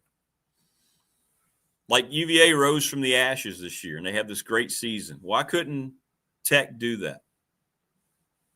Right? Anyway, I think they can. I think they could. We'll talk more about that. Joining us now on the program, there he is, the Hall of Famer, David Teel. How you doing, brother? Good to see you, David. Good morning, Rick. Man, you've been busy. My goodness gracious. So many great pieces you put out. You're getting your flowers from all over the country. It's been awesome. I see people like quoting your tweets and your articles about the state of what's going on in college football, recruiting. First of all, we'll get into that. You were over there yesterday in Blacksburg. Everything that's gone on with James Franklin, getting those guys from Penn State to come to Blacksburg and so forth. Yep. What's some of your take about all that? Rick, it's a pretty remarkable rise in less than 3 weeks. As Virginia Tech and many of us have noted, when James Franklin arrived in Blacksburg, Virginia Tech's recruiting class was ranked 124th in the country, and this morning you wake up and the Hokies are number 22. That's pretty meteoric. And as you mentioned, 11 Penn State commitments followed him to Virginia Tech, but he also retained 7 of the 9 pledges from the previous regime, Brent Pry and his group. And then he brought in some flips from Kentucky and Wisconsin and Syracuse and James Madison and Oklahoma. So there's your 22 right there, and it's an impressive group. And I'm as skeptical of recruiting rankings, perhaps more so than most. Me too. Yeah. But given that Franklin was operating without a full staff and operating in a space, Virginia Tech, where he probably doesn't even know where the cafeteria is, it's how he and his support staff that came with him from Penn State, at least 8 strong, were able to pull this off is pretty remarkable. It is. And I have a lot of questions about it. And I'm going to ask you this question. I'm sure you don't know either. You may, but they're asking, how much money do you think was spent yesterday by James Franklin? We don't know, because nothing has to be disclosed because there's no rules. We don't know how much, right? We have no idea. No idea. No. And I would think, Rick, perhaps less than people would think. Because number one, James Franklin has been at this long enough, and his general manager, Andy Frank, that they have a salary structure. And a large share of that is going to be spent in the portal. Yes, absolutely. That is where Virginia Tech is really going to invest and needs to invest. For as impressive a group as this may be on paper, most of these young men are not going to be contributing next season. That's right. At least on Saturday afternoons. So where the big investment is going to come is in the portal. And that's what Virginia did in the offseason. That's what Texas Tech clearly did, and others. And you have seen the benefits. Well, I agree 100%. And the quarterback's going to be a big fit. It's hard, as Andy just pointed out before, that, we don't know about who the coordinators are yet. We don't know the coaching staff. So we don't really know what the offense and defense is going to look like. So it's kind of hard to pinpoint or focus in on who in the portal they might be, kind of approach at that crucial position. No question. And James Franklin used the word multiple times yesterday, and always kind of grates me a little bit because I think it's a very overused word, but I don't believe in this case it is unique, because I don't think we've ever seen the confluence of a September coaching dismissal, Brent Pry, followed by a completely out of the blue October firing, James Franklin, those schools then coming together before the end of the season, giving James Franklin, who already had a recruiting class essentially in his hip pocket, and giving him 2 weeks to get them on campus before an earlier than ever signing day. I mean, we've had the December signing day for a while, but it's never been this early. Right. So while Auburn and Florida and Arkansas and LSU and Penn State still doesn't have a coach, while they were just wrapping up their searches, James Franklin has been on the ground working it. And that was an immeasurable advantage for Virginia Tech. And to my memory, we've never seen anything like this. And I don't know that we ever will again, because I think if the powers that be are smart, they're going to back this signing day off a little bit, because having it during championship week just strikes me as preposterous. Agreed. Well, it doesn't surprise me. The people that make the decisions regarding college athletics, right? Right. And I think about you all the time, because you've covered this so long. You've seen this evolution. It's so ugly. It's so unfortunate where it all is. And then last weekend, ESPN rose to a news low. The whole Lane Kiffin fiasco and the constant coverage and all that. I mean, your thoughts on just you have these guys on the set of Game Day who have the same agent compromising themselves, trying to build up what should happen and dictate what should happen. And I'm thinking, what's Teel thinking about right now, watching all this? Well, I think like everyone else, I was a little bit of a voyeur, and it's like OJ going down the highway in his Bronco. I mean, what's Lane doing now? And Google it, kids, if you don't know what I'm talking about with the white Bronco. That's right. But yeah, ESPN and its drumbeat to let Lane coach in the playoffs. Spare me. Unbelievable. And of course, ESPN wants Lane Kiffin in the playoffs. He's ratings catnip. And it is so different from Tulane, North Texas, and James Madison, which, if they make the playoff, will allow their outgoing coach to work in the postseason. Right. Because their coaches aren't going to conference rivals. It's so different. And, Lane has been such a diva, and Ole Miss was absolutely within its rights and wise to punt him to the curb as soon as he told them that he was going to Baton Rouge. Right. Don't blame them in any way, shape, or form. And it's funny, the players and now the AD saying, no, none of what they're trying not to come out and being all angry about it, but they're saying, no, none of that recollection is what happened, what Lane's going around saying, but anyway, it is what it is. So UVA. For me, what Tony Elliott has done is nothing short of remarkable. I want to get your take on this. And I talked about it a little while ago. And I keep going back to what he inherited and then the tragedy. And you and I talked about it and how he got that program through it.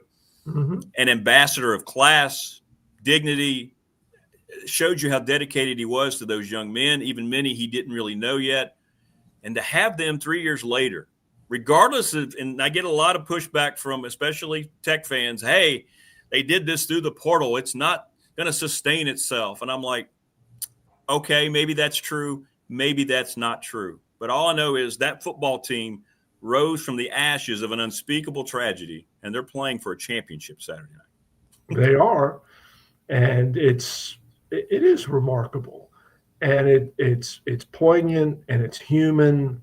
And the first thing Tony Elliott did Saturday night, Rick, after the Cavaliers beat the Hokies, when he came into the interview room, was he kind of caught his voice and composed himself, and he thanked the mothers of the 3 young men who were murdered. And you think about it was 3 Novembers ago when the shootings occurred. And then less than 2 weeks before the Cavaliers are set to kick off against the Hokies with the ACC championship game berth on the line for Virginia, justice was served. And the perpetrator was sentenced to 5 consecutive life terms in prison. And that was a difficult week for the program. Tony Elliott spent a day in court. And so, bringing up back all the memories, and then they turned around and defeated their nemesis and secured a berth in the ACC championship game. And it's a fabulous story. And I expect them to close the deal Saturday night in Charlotte against a 7-5 opponent, that's another story. Yes, it is. It is. The Hall of Famer, David Teel, joining us on the program. So many things. When I see UVA, obviously that defense stands out. They are so well coached. And Phil Almatian talks about, you watch them tackle, watch the way that they play on defense. Of course, being a defensive guy, of course, he's going to watch it. But Chandler Morris, that addition and what he has been in his 4th school, that has been the biggest difference. We're just talking about that with, potentially James Franklin's going to have to nail the quarterback spot. Well, Tony Elliott finally had NIL dollars, and he found the guy to stir that drink in Charlottesville. Well, I found a guy that he's known since he was a child. Exactly. I mean, Chad Morris and Tony Elliott are longtime co-workers and friends, and Chandler Morris is Chad's son. And that confluence worked in the Cavaliers' favor. But let's not lose sight of what else Virginia landed in the portal, Rick. Jamari Taylor, the running back, he is the first Cavalier running back to be first team All ACC in 21 years. And he may end up being the first Cavalier to lead the league in rushing since 2000. And that's pretty wild. And they recruited through the portal several offensive linemen, and perhaps most important on the defensive side, a slew of secondary guys who have both at corner and safety, who have buttoned up a pass defense that for years has been problematic. And you look at Virginia's trend line, not a single opponent has scored more than 21 points on the Cavaliers since early October. And they are really playing elite defense, granted, against, again, a not great schedule. Right. And Virginia Tech's offense was clearly compromised Saturday night, absent the leading rusher, absent the best receiver. And it showed. I put the question out there today for Tech fans, and a lot of them said, hey, they don't want UVA to win, but what would it mean for this league if Duke wins and the ACC is shut out? I think that's a far worse state than saying, hey, your arch rival finishes the deal and shows up there during the tournament. Rick, that would be something that leaves a permanent scar. Exactly. It would be it would be the second permanent playoff scar in 3 years. That's right. To think that 2 years ago, Florida State becomes the first undefeated Power Four champion to be left out of 14 playoff. And then to think that the ACC would be the first Power Four conference excluded from a 12-team playoff. And Manny Diaz can lobby as much as he'd like for his potentially 8-5 Duke Blue Devils to be in the college football playoff over a 12-1 Sun Belt champion. Right. And James Madison and Jim Phillips can join that chorus as well. I would certainly hope and think that those pleas would fall on deaf ears in Grapevine, Texas, where the selection committee is going to be ensconced this weekend. What can the league do to prevent this reseed? What do you think? I mean, can they do something to reseed the way the tiebreaker's done, or is this just the way it plays out, with the way things are set up now? Well, two things, Rick. Number one, the tiebreaker is imperfect. And number two, what I haven't seen a lot of people mention is that the ACC has the same tiebreaker as the SEC, the Big Ten, and the Big 12. It's like they were all in class and copied off each other's paper. And it's a problem because it comes down to this bizarre metric of what is the combined conference record of all your conference opponents. They're trying to come up with a strength of conference schedule metric. And that's how the SEC had to resolve its four-way tie atop its conference to get Georgia and Alabama into the title game Saturday afternoon in Atlanta. What no one could have foreseen is that one of your teams tied for first place, i.e. Duke, would be so bad in the non-conference. Right.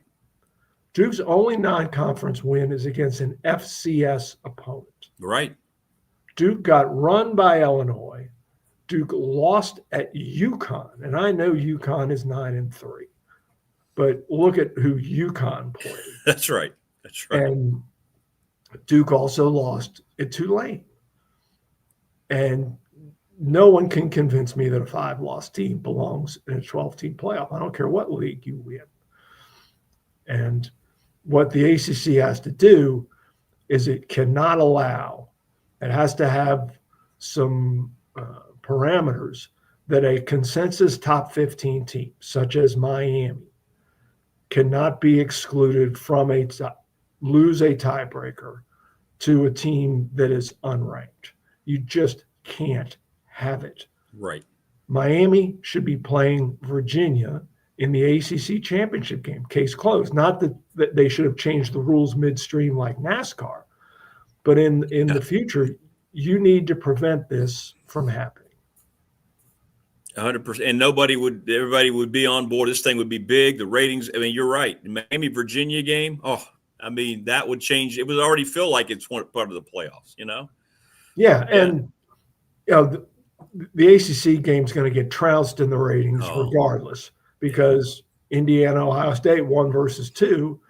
Now, it's not high stakes, but it's Ohio State, which is the most watched program in the country, playing another undefeated team for a conference championship. Right. So. David, we're jumping around here because you're that good. I know you can. Bob Chesney, you and I both know Matt Roan. I've talked to him a lot off the air. I don't share a lot of that stuff, but this has been going on a while, his dance with UCLA, and it's going to happen. And your thoughts on that? I mean, there's so much why we don't know anybody's personal. I always try to preface that, we don't know people's personal motivations. We can't sit there and dictate how they feel about something, but I'm happy for him. I know Maddie's happy for him, but can he jump? I know he can, but is UCLA going to be a place that you see Bob Chesney going in and going, okay, we're going to turn around a school that really doesn't seem to care much about football, even though they're in the Big Ten? Well, it'll all hinge on resources now, won't it? Yeah. And that'll be the key. And do I think that had Bob Chesney been more patient, that he could have done better than UCLA? Yeah, I kind of think he could have. Mm-hmm. But I thought the same thing about Kurt Cignetti in Indiana. I know.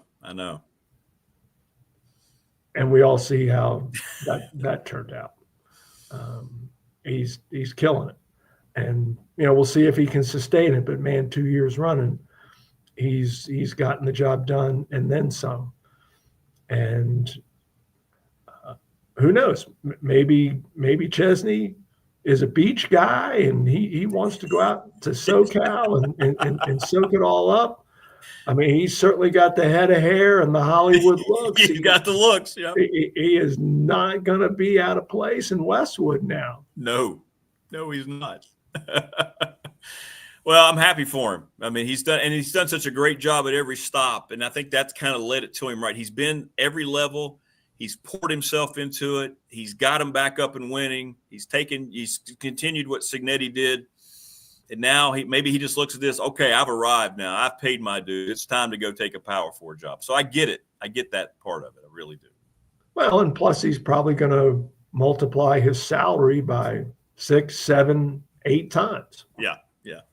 Who among us would turn that down? I know. And why not? He's going to have a lot of latitude out there, right? You come here, hey, you help us. Just like Indiana. They had no pedigree at all either. You're right, in football. Yeah. Wow. And it'll be interesting to see how his team plays Friday night. They're a 3-touchdown favorite. I've seen Troy in person. I've seen James Madison in person. I don't think it's going to be much of a game. No. Dukes are good. And man, I hope they get in there. I hope they squeeze into that playoff so badly for so many different reasons. And I know you do, being an alum. It's possible, right? It's possible. Well, the only way they get in is if Duke beats Virginia. Correct. And that's true. I think either way, the state of Virginia is going to have a college football playoff team. It's true. That's pretty cool. That's very, very cool. Very, very cool. And I think it'll be UVA. But I did too. Yeah. Well, I know you'll be there, right? You'll be ready to rock and roll. And thanks for everything, man. And great. I know you hear this a lot, but just great coverage. It's just following you. It's like, sitting down to a comfortable Thanksgiving meal and knowing you're going to be fed well. We've got the guy that we need covering all this, whether it's Tech, UVA, ACC Madness, playoff, whatever it might be. We can always go to David Teel. It means a lot, man. So. Thanks, man. Be in Harrisonburg tomorrow night and Charlotte on Saturday. Oh, I know. It's going to be great, man. We can't wait to see your reaction to it. Thanks, brother. Safe travels. All right, Rick. Be well. All right, you too. Great stuff. From the best, man, David Teel. Right? That's just the way you feel about it. He's just the absolute best. It's just I gotta get D Vick his invitation here. Here we go. He'll understand though, because he has an immense amount of respect as well for David Teel. There we go. We're going to segue out from Andy Bitter, David Teel to Dwight Vick here in just a second. I've missed a lot of chat. I know. I'm sorry. Chat's great. By the way, thanks everybody who stops by and chat. It means a lot. Sponsored by McClellan Chiropractic. I love the chat, and I really appreciate the text messages. Look, you may disagree with me. I don't care. It's great. I don't hold anything personal. I hope you don't ever either. But you're what makes this whole thing plausible to me, and I really appreciate it. And I hope you subscribe and get people to subscribe. But just being here and being part of the show, those of you in chat and those of you on the text line, that's why I'm doing this. It means a lot. It really does. And I appreciate everybody's opinion. I'm not going to sit there and, ever dissuade it. I mean, if you disagree, that's great. If we have disagreements, that means you're doing your job. You're talking about different things, different perspectives. I wrote about this in the Patriot a few weeks ago, It's about learning from people. You may come at me with something different. I go, you know what? I didn't think about it that way. That's fine. So I do mean that. Thank you. Thank you so much. It's cool.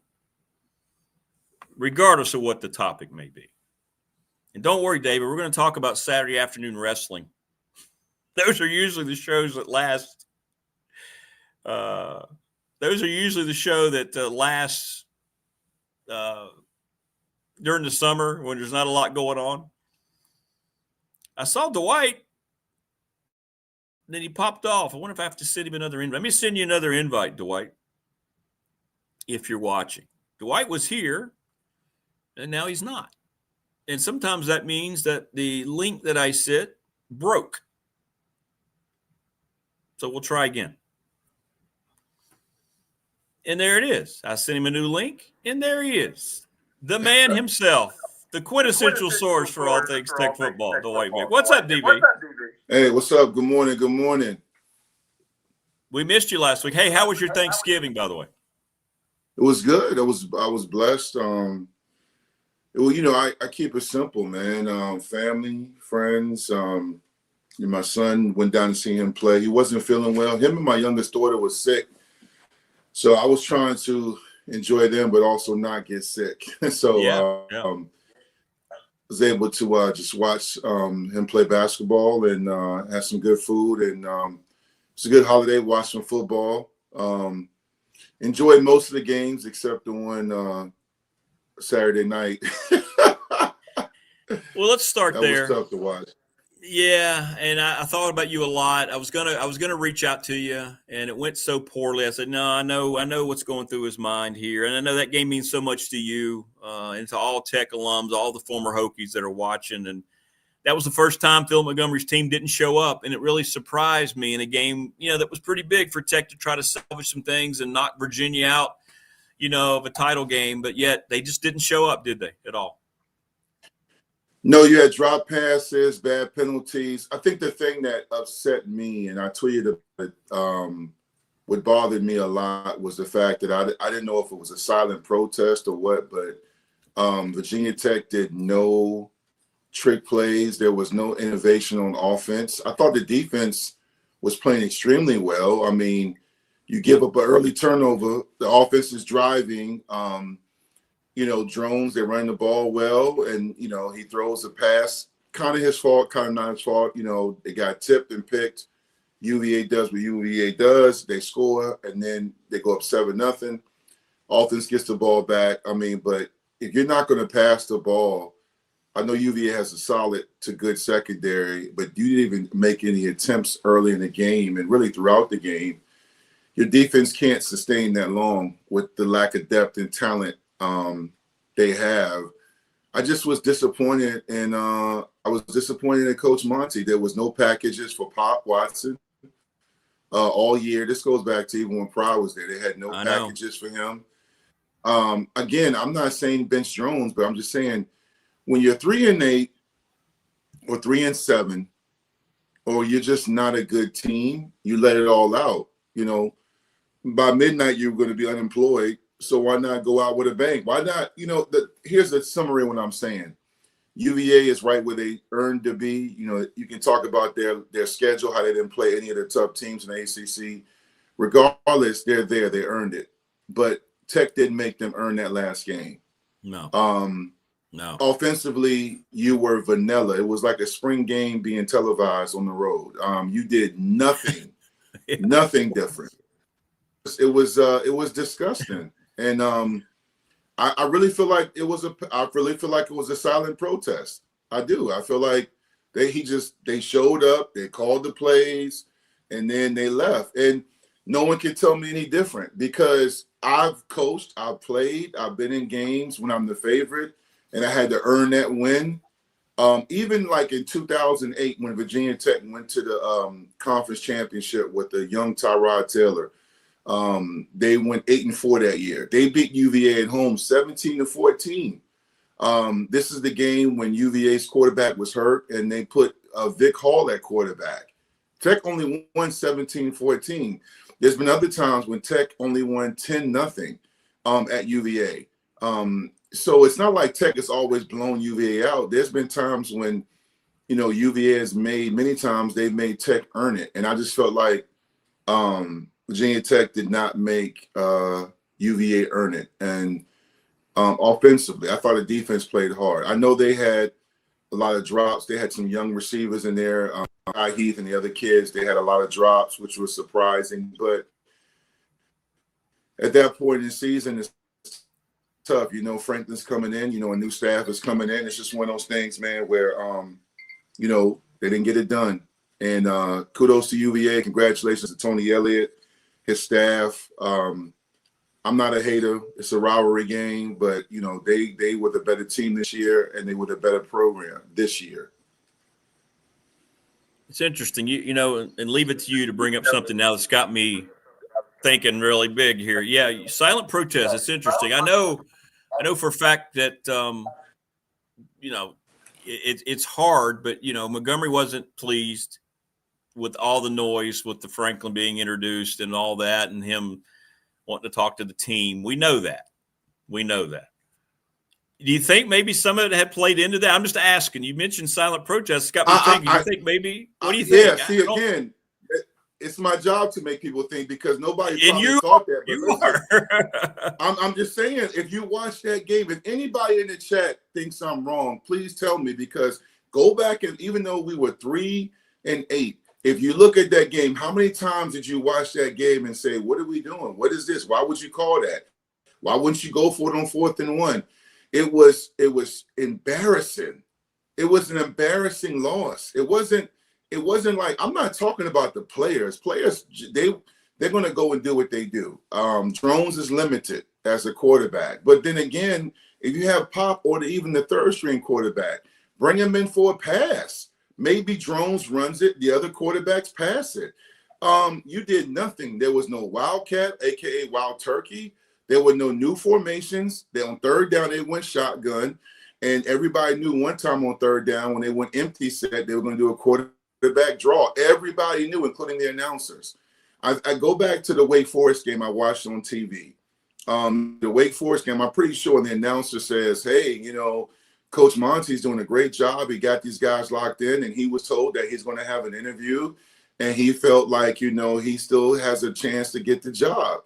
Subsequently, a few weeks after that, you know, the rumors got louder and the noise got louder, and it was Franklin. All of a sudden, you know, you hear the guys over at Tech Sideline saying that Andy Bitter and Chris and those guys say that, you know, after the Miami game, I think it was David Teel on your show as well, said that Monty did not look like he wanted to be in the post-game presser. Yeah. When you are a coach and you're paid very good money, most money we don't make, I don't care for nothing. You still do your job. You still motivate those guys. And I shouted him out last week on Twitter because I felt throughout this whole thing, he's been a first-class guy. He kept the team together. There wasn't a lot of kids jumping in the portal. I don't even think anybody jumped in the portal. So he deserves all the credit. But when you play that game of that magnitude, which means so much to the Commonwealth and the people in the stands that drove, my sister was there, my nephew, everyone knows, is committed to play at UVA. He's a safety, a junior at Bethel High School. When you got kids coming and just want to see a game, a battle, it's a rivalry game. You get one shot every year, one shot as a player. You don't just go out there and leave it out there to be questioned, right? I'm not a conspiracy theorist. I've defended a lot of coaches, sometimes coaches that probably shouldn't have been defended. I've defended players because I've been on that side of the fence when as a player. But I have never in my life seen a game coached that way offensively, ever. When you have that much talent, even though there's some guys not playing, I know Green didn't play. You have other guys on scholarship. You have Coney. You have other running backs. You could do different things. And, it is what it is now. We move on to the Franklin era. But that game will always bother me because I just didn't understand what I was watching. When you can't pass the ball, but you got another quarterback, Pop can pass, and then you got the other kid, the other third-stringer quarterback, bring him in. I don't think UVA was expecting that. Maybe you surprised them. All I wanted to see was Tech make them earn that win. And by the third quarter, really the second quarter, when it's 14-0, I said, Tech has no shot. They are not going to win this game. Yeah, it was weird. It was embarrassing. It was embarrassing, and it was unacceptable. And now that era is over, and James Franklin yesterday got a lot more flips. He brought in just about all those Penn State guys he had committed, to Virginia Tech. It's going to be a while before those guys contribute. Going to find out, in the portal what this team's going to look like more. Coaches have to be announced, and I don't know. I've gotten some info that doesn't look like very many, if any, of the coaches are going to come back. Maybe one, maybe two. I don't know. That's it. So it's going to be a whole new vibe, man, heading forward. And what were some of your thoughts about yesterday? And how do you see this initial impact going on the field? Because I know you look at things from a bigger perspective than, a lot of people do. I'm very excited about the recruits. I'm very, very excited that we're getting so many 4 and high 3 stars.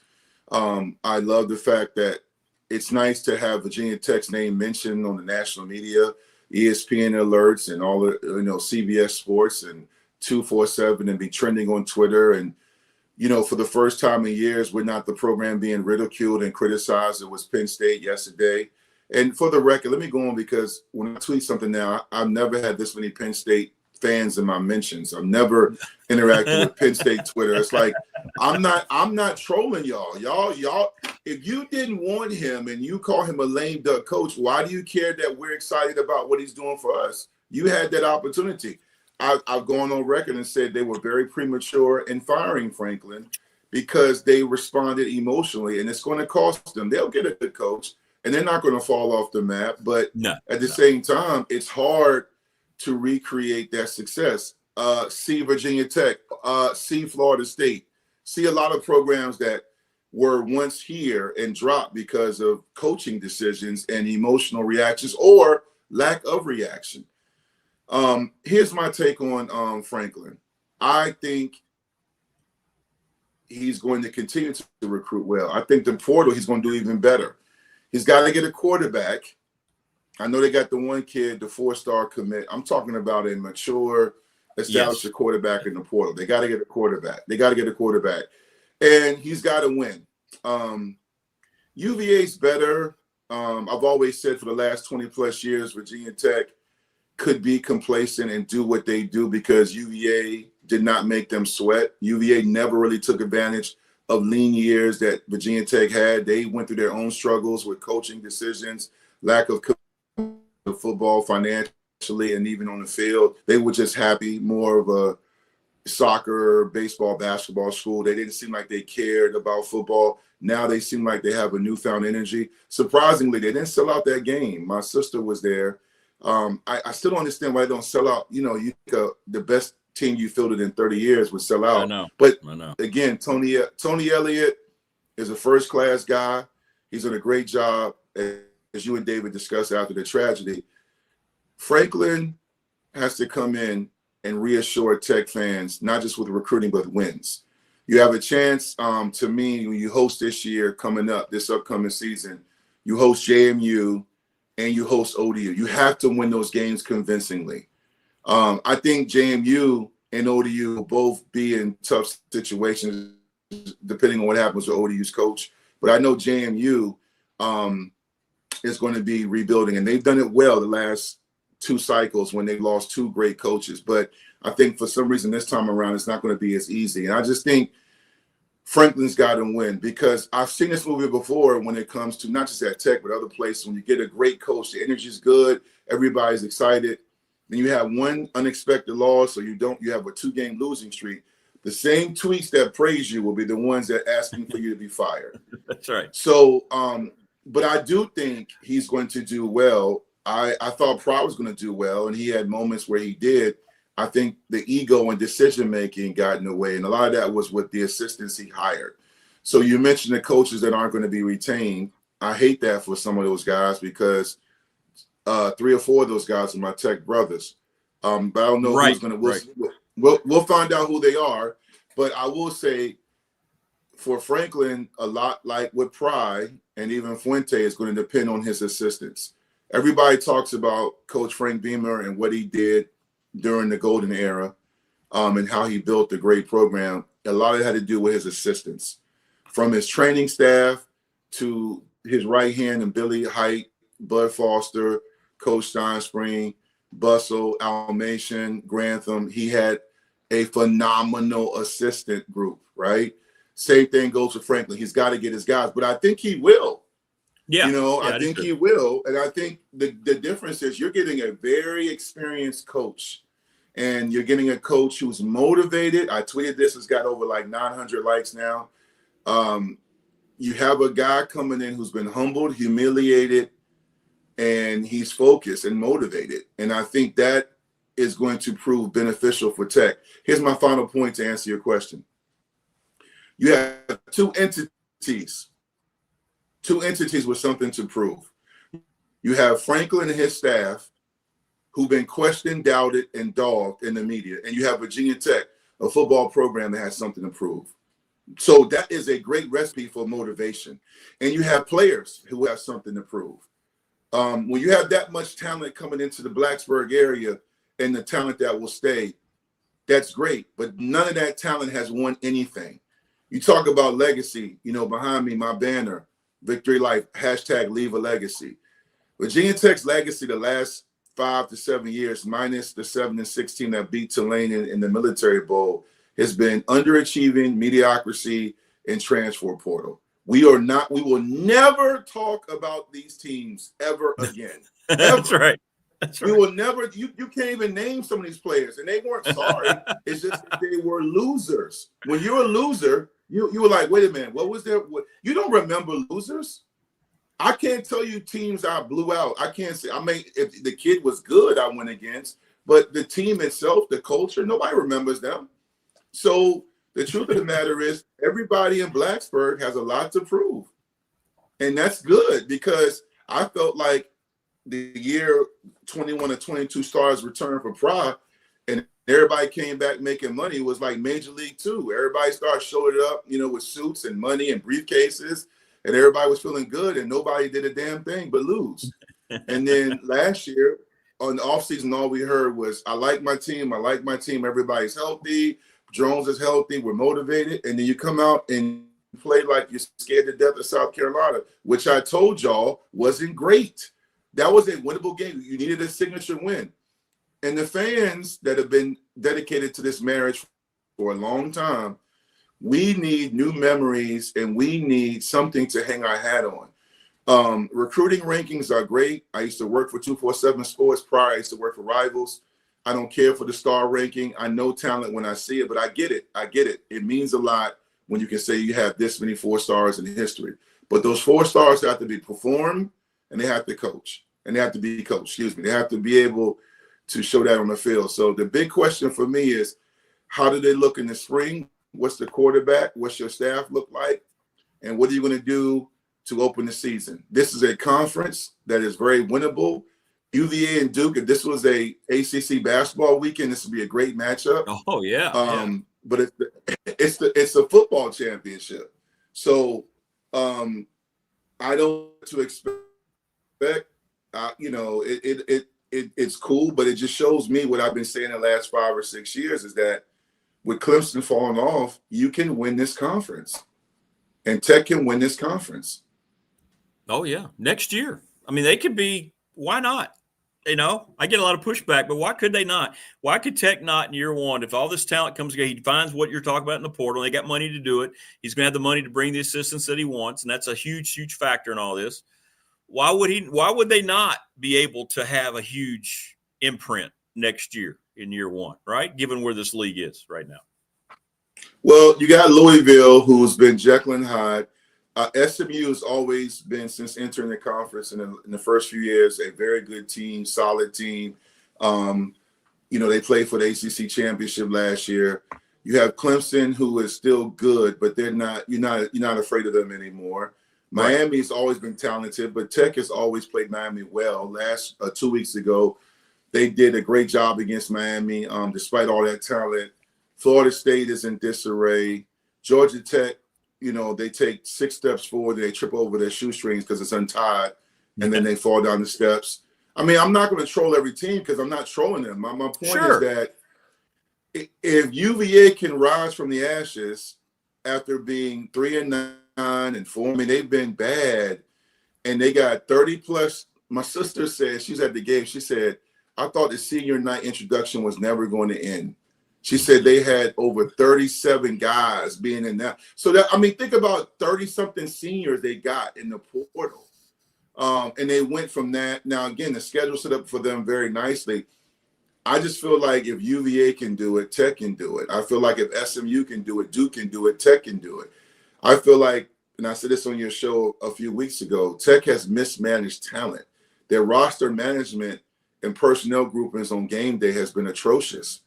I knew how Jeffrey Overton was when we had our show when I came on for my segment after. Yeah, you're all over. Remember that? Yep. I said Jeffrey Overton I've known him since he was 6 years old. Yep. I've known him. I coached again. I know him. He's a great kid. He's elite. He's special. And I get he was coming off an injury, but it's great that he finally saw the field. But again, you look at a kid like a kid that showed flashes. He never got to touch the ball. We had way too many running backs. We have more receivers in the Wu-Tang Clan. We have a lot of people. I mean, we got to get to the point where we manage this talent. We don't know how to manage this talent, and that's what I'm hoping Franklin can do is get the right personnel groupings on the field, challenge these kids, man, hold them accountable, man. These young men are starving for discipline and accountability. They're starving for it. Monty gave them a sip of it. But imagine if you get that from day one. See, now, again, this is Franklin's team. So I cannot wait to see how when the workouts go, the spring game is managed. Yeah. I can't wait to see what they do this summer, the offseason and conditioning program. That's when you win the ACC. You don't win the ACC in the magazines and on these podcasts. You win it in the offseason, and you win it in the portal. You got to get a quarterback, Rick. They got to get a quarterback. Got to get the quarterback. Guy that comes in that just does whatever. They got to get a quarterback. Yep, 100%. Yeah, I mean, and one more point you made, because I brought this up to chat yesterday and today, and it's interesting. Got kind of mixed comments. And David Teel just backed up what my thought is about how devastating it would be if Duke wins this game Saturday night and the ACC is left out. You've already been left out once in the past 2 years when an undefeated team didn't get any benefit of the doubt, Florida State, just because they supposedly lost their quarterback and we didn't want to put them in. And now if you have an ACC season not represented in the tournament, that's an asterisk this league won't be able to rid itself of going forward. That's why I tell you what needs to win, Well, UVA needs to win, but here's the thing. And again, a lot more people I listen to, when I saw David Teel, when you told me David Teel, I rushed and I had my iPad up because I'm like, David's my guy. He covered me. He's the GOAT. So I you listen to greatness, right? Here's the thing. I'm not confident UVA gets in.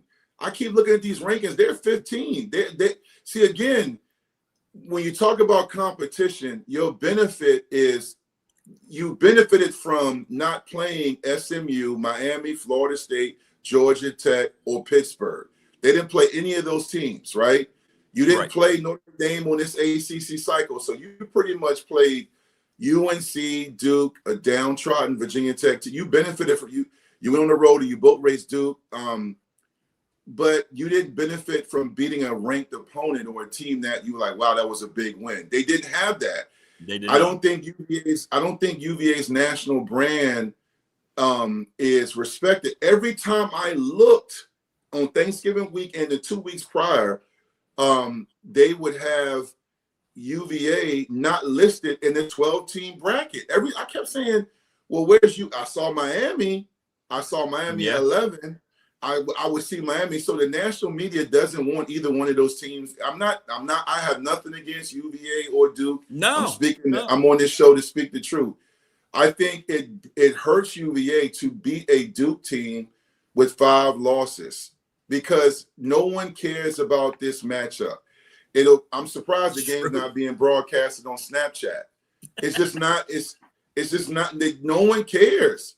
So it storylines and narratives are everything. When Virginia Tech beat Boston College, it was the Matt Ryan game, Matty Ice. He came back, in Blacksburg, and you saw Jags kicking his legs and running up, and then they had the rematch. So in the ACC, there was a storyline. Virginia Tech rematch against Boston College. Right. You had the dynamic Tyrod Taylor, Sean Glennon quarterback rotation. Clemson has been Clemson. So, storylines are everything. If they let out a Florida State team that was undefeated, why do people assume UVA is getting in after beating a Duke team that Centerville High School could give a run to in the first half, right? So the truth of the matter is, I think it hurts UVA because they didn't get a formidable opponent. Now, all this trash I'm doing about Duke, watch Duke be leading in the fourth quarter this week. yeah. You know what I'm saying? That's the way it goes. But it is the way it goes. I will say this, and I've said this to you. You and I, we're friends. We're good friends, and I've told you this on your show. JMU right now is the best program in Virginia. JMU went to UVA last year. I know that was last year and beat them, but JMU is the best program. You could talk about the Sun Belt. Listen, it's a fine line between the conferences like it used to be, and the ACC especially. Yeah. It's not like what you think. I just think, ODU and JMU are just as good, if not better, than Virginia Tech, and they could give UVA a run and even beat UVA. I don't think it's like it was in previous years. So if JMU gets in, I'm completely fine for it. I feel like that school deserves it. I hate the fact that they're now being viewed as a springboard for coaches. This is the second time they lose a great coach. Yep. I just feel like, man, I'll watch the game because I'm an ACC guy, but it's going to be weird because you look at the other games, it's almost like those Revenge of the Nerds. We can't get into that frat house. When you look at Indiana and Ohio State, you look at all the other matchups and conference championships, and then we're watching UVA and Duke, and it's not. They're going to try to hype it up, but you think about it what's the storyline? What's the narrative in this game? What do you look at? What matchups are you watching? Right? And that's what the playoff committee does. They want to see your body of work. Now I think Tony Elliott and his program deserve every bit of credit and success. And if they get in, I think that they earned it and it's well deserved. I just know, man, I've been around this game like you, Rick, a long time. I have seen teams jump, and that playoff committee guy will get right in front of everybody and say, well, guys, it was a tough decision. They will look at you and tell you whatever. And then all of a sudden they go off the air and they rush out of there. They go grab dinner, and everybody's on Twitter and the TV shows. How could you leave this team out? They beat this team. That's what they're going to do. Yep. And I'm telling you, man, it's going to, because right now, look at the rankings. UVA is ranked, 15, 14, 15? Yeah, something like that. Yeah. I think you're right. Yeah. So a lot has to happen. Are you going to leave out Miami? That's why they want UVA to win. If UVA wins, they'll have an excuse to leave Miami out and put Notre Dame in. Man, listen, I'm telling you right now, man, Miami is the best team in the ACC, and it's not even close. And I'm not, again, I get nothing. I'm not a paid sponsor. They are great, but right. Yeah, but this is why we watch, man. It is why we watch. There's no question about it.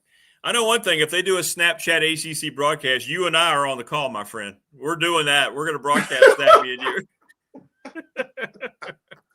We're all over that one, brother. Yeah, man. Yeah.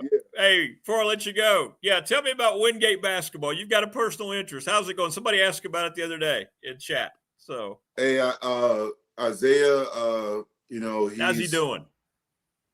He finally had a freshman game last night. They took a tough loss at UVA Wise. He's been sick. I told you over Thanksgiving. He had a bad game. Didn't play great like he normally did. But I talked to him on the bus ride home. He was more mad they lost the conference. It was their conference opener. But they're 4-2. They're 4-2. I mean, he's averaging right at 15 points a game, shooting 68% from the field, 77% from the free throw line, 58% from three. He has a school record, first time in program history, a freshman has scored 30 points. 2 weeks before that, he was 19 points, 15 boards. He's not playing like a freshman until last night, but I mean, he's still killing it. He's 6'7". I was around. He looks like he's 6'8" now. But, a lot of people have asked me what's going to happen after this season. We're going to sit back and evaluate our options, but he's completely committed to Wingate right now. I love the coaches. They got a great team. I know the level they're at, it won't get the same attention as a Radford or that's a good Virginia league. Tech.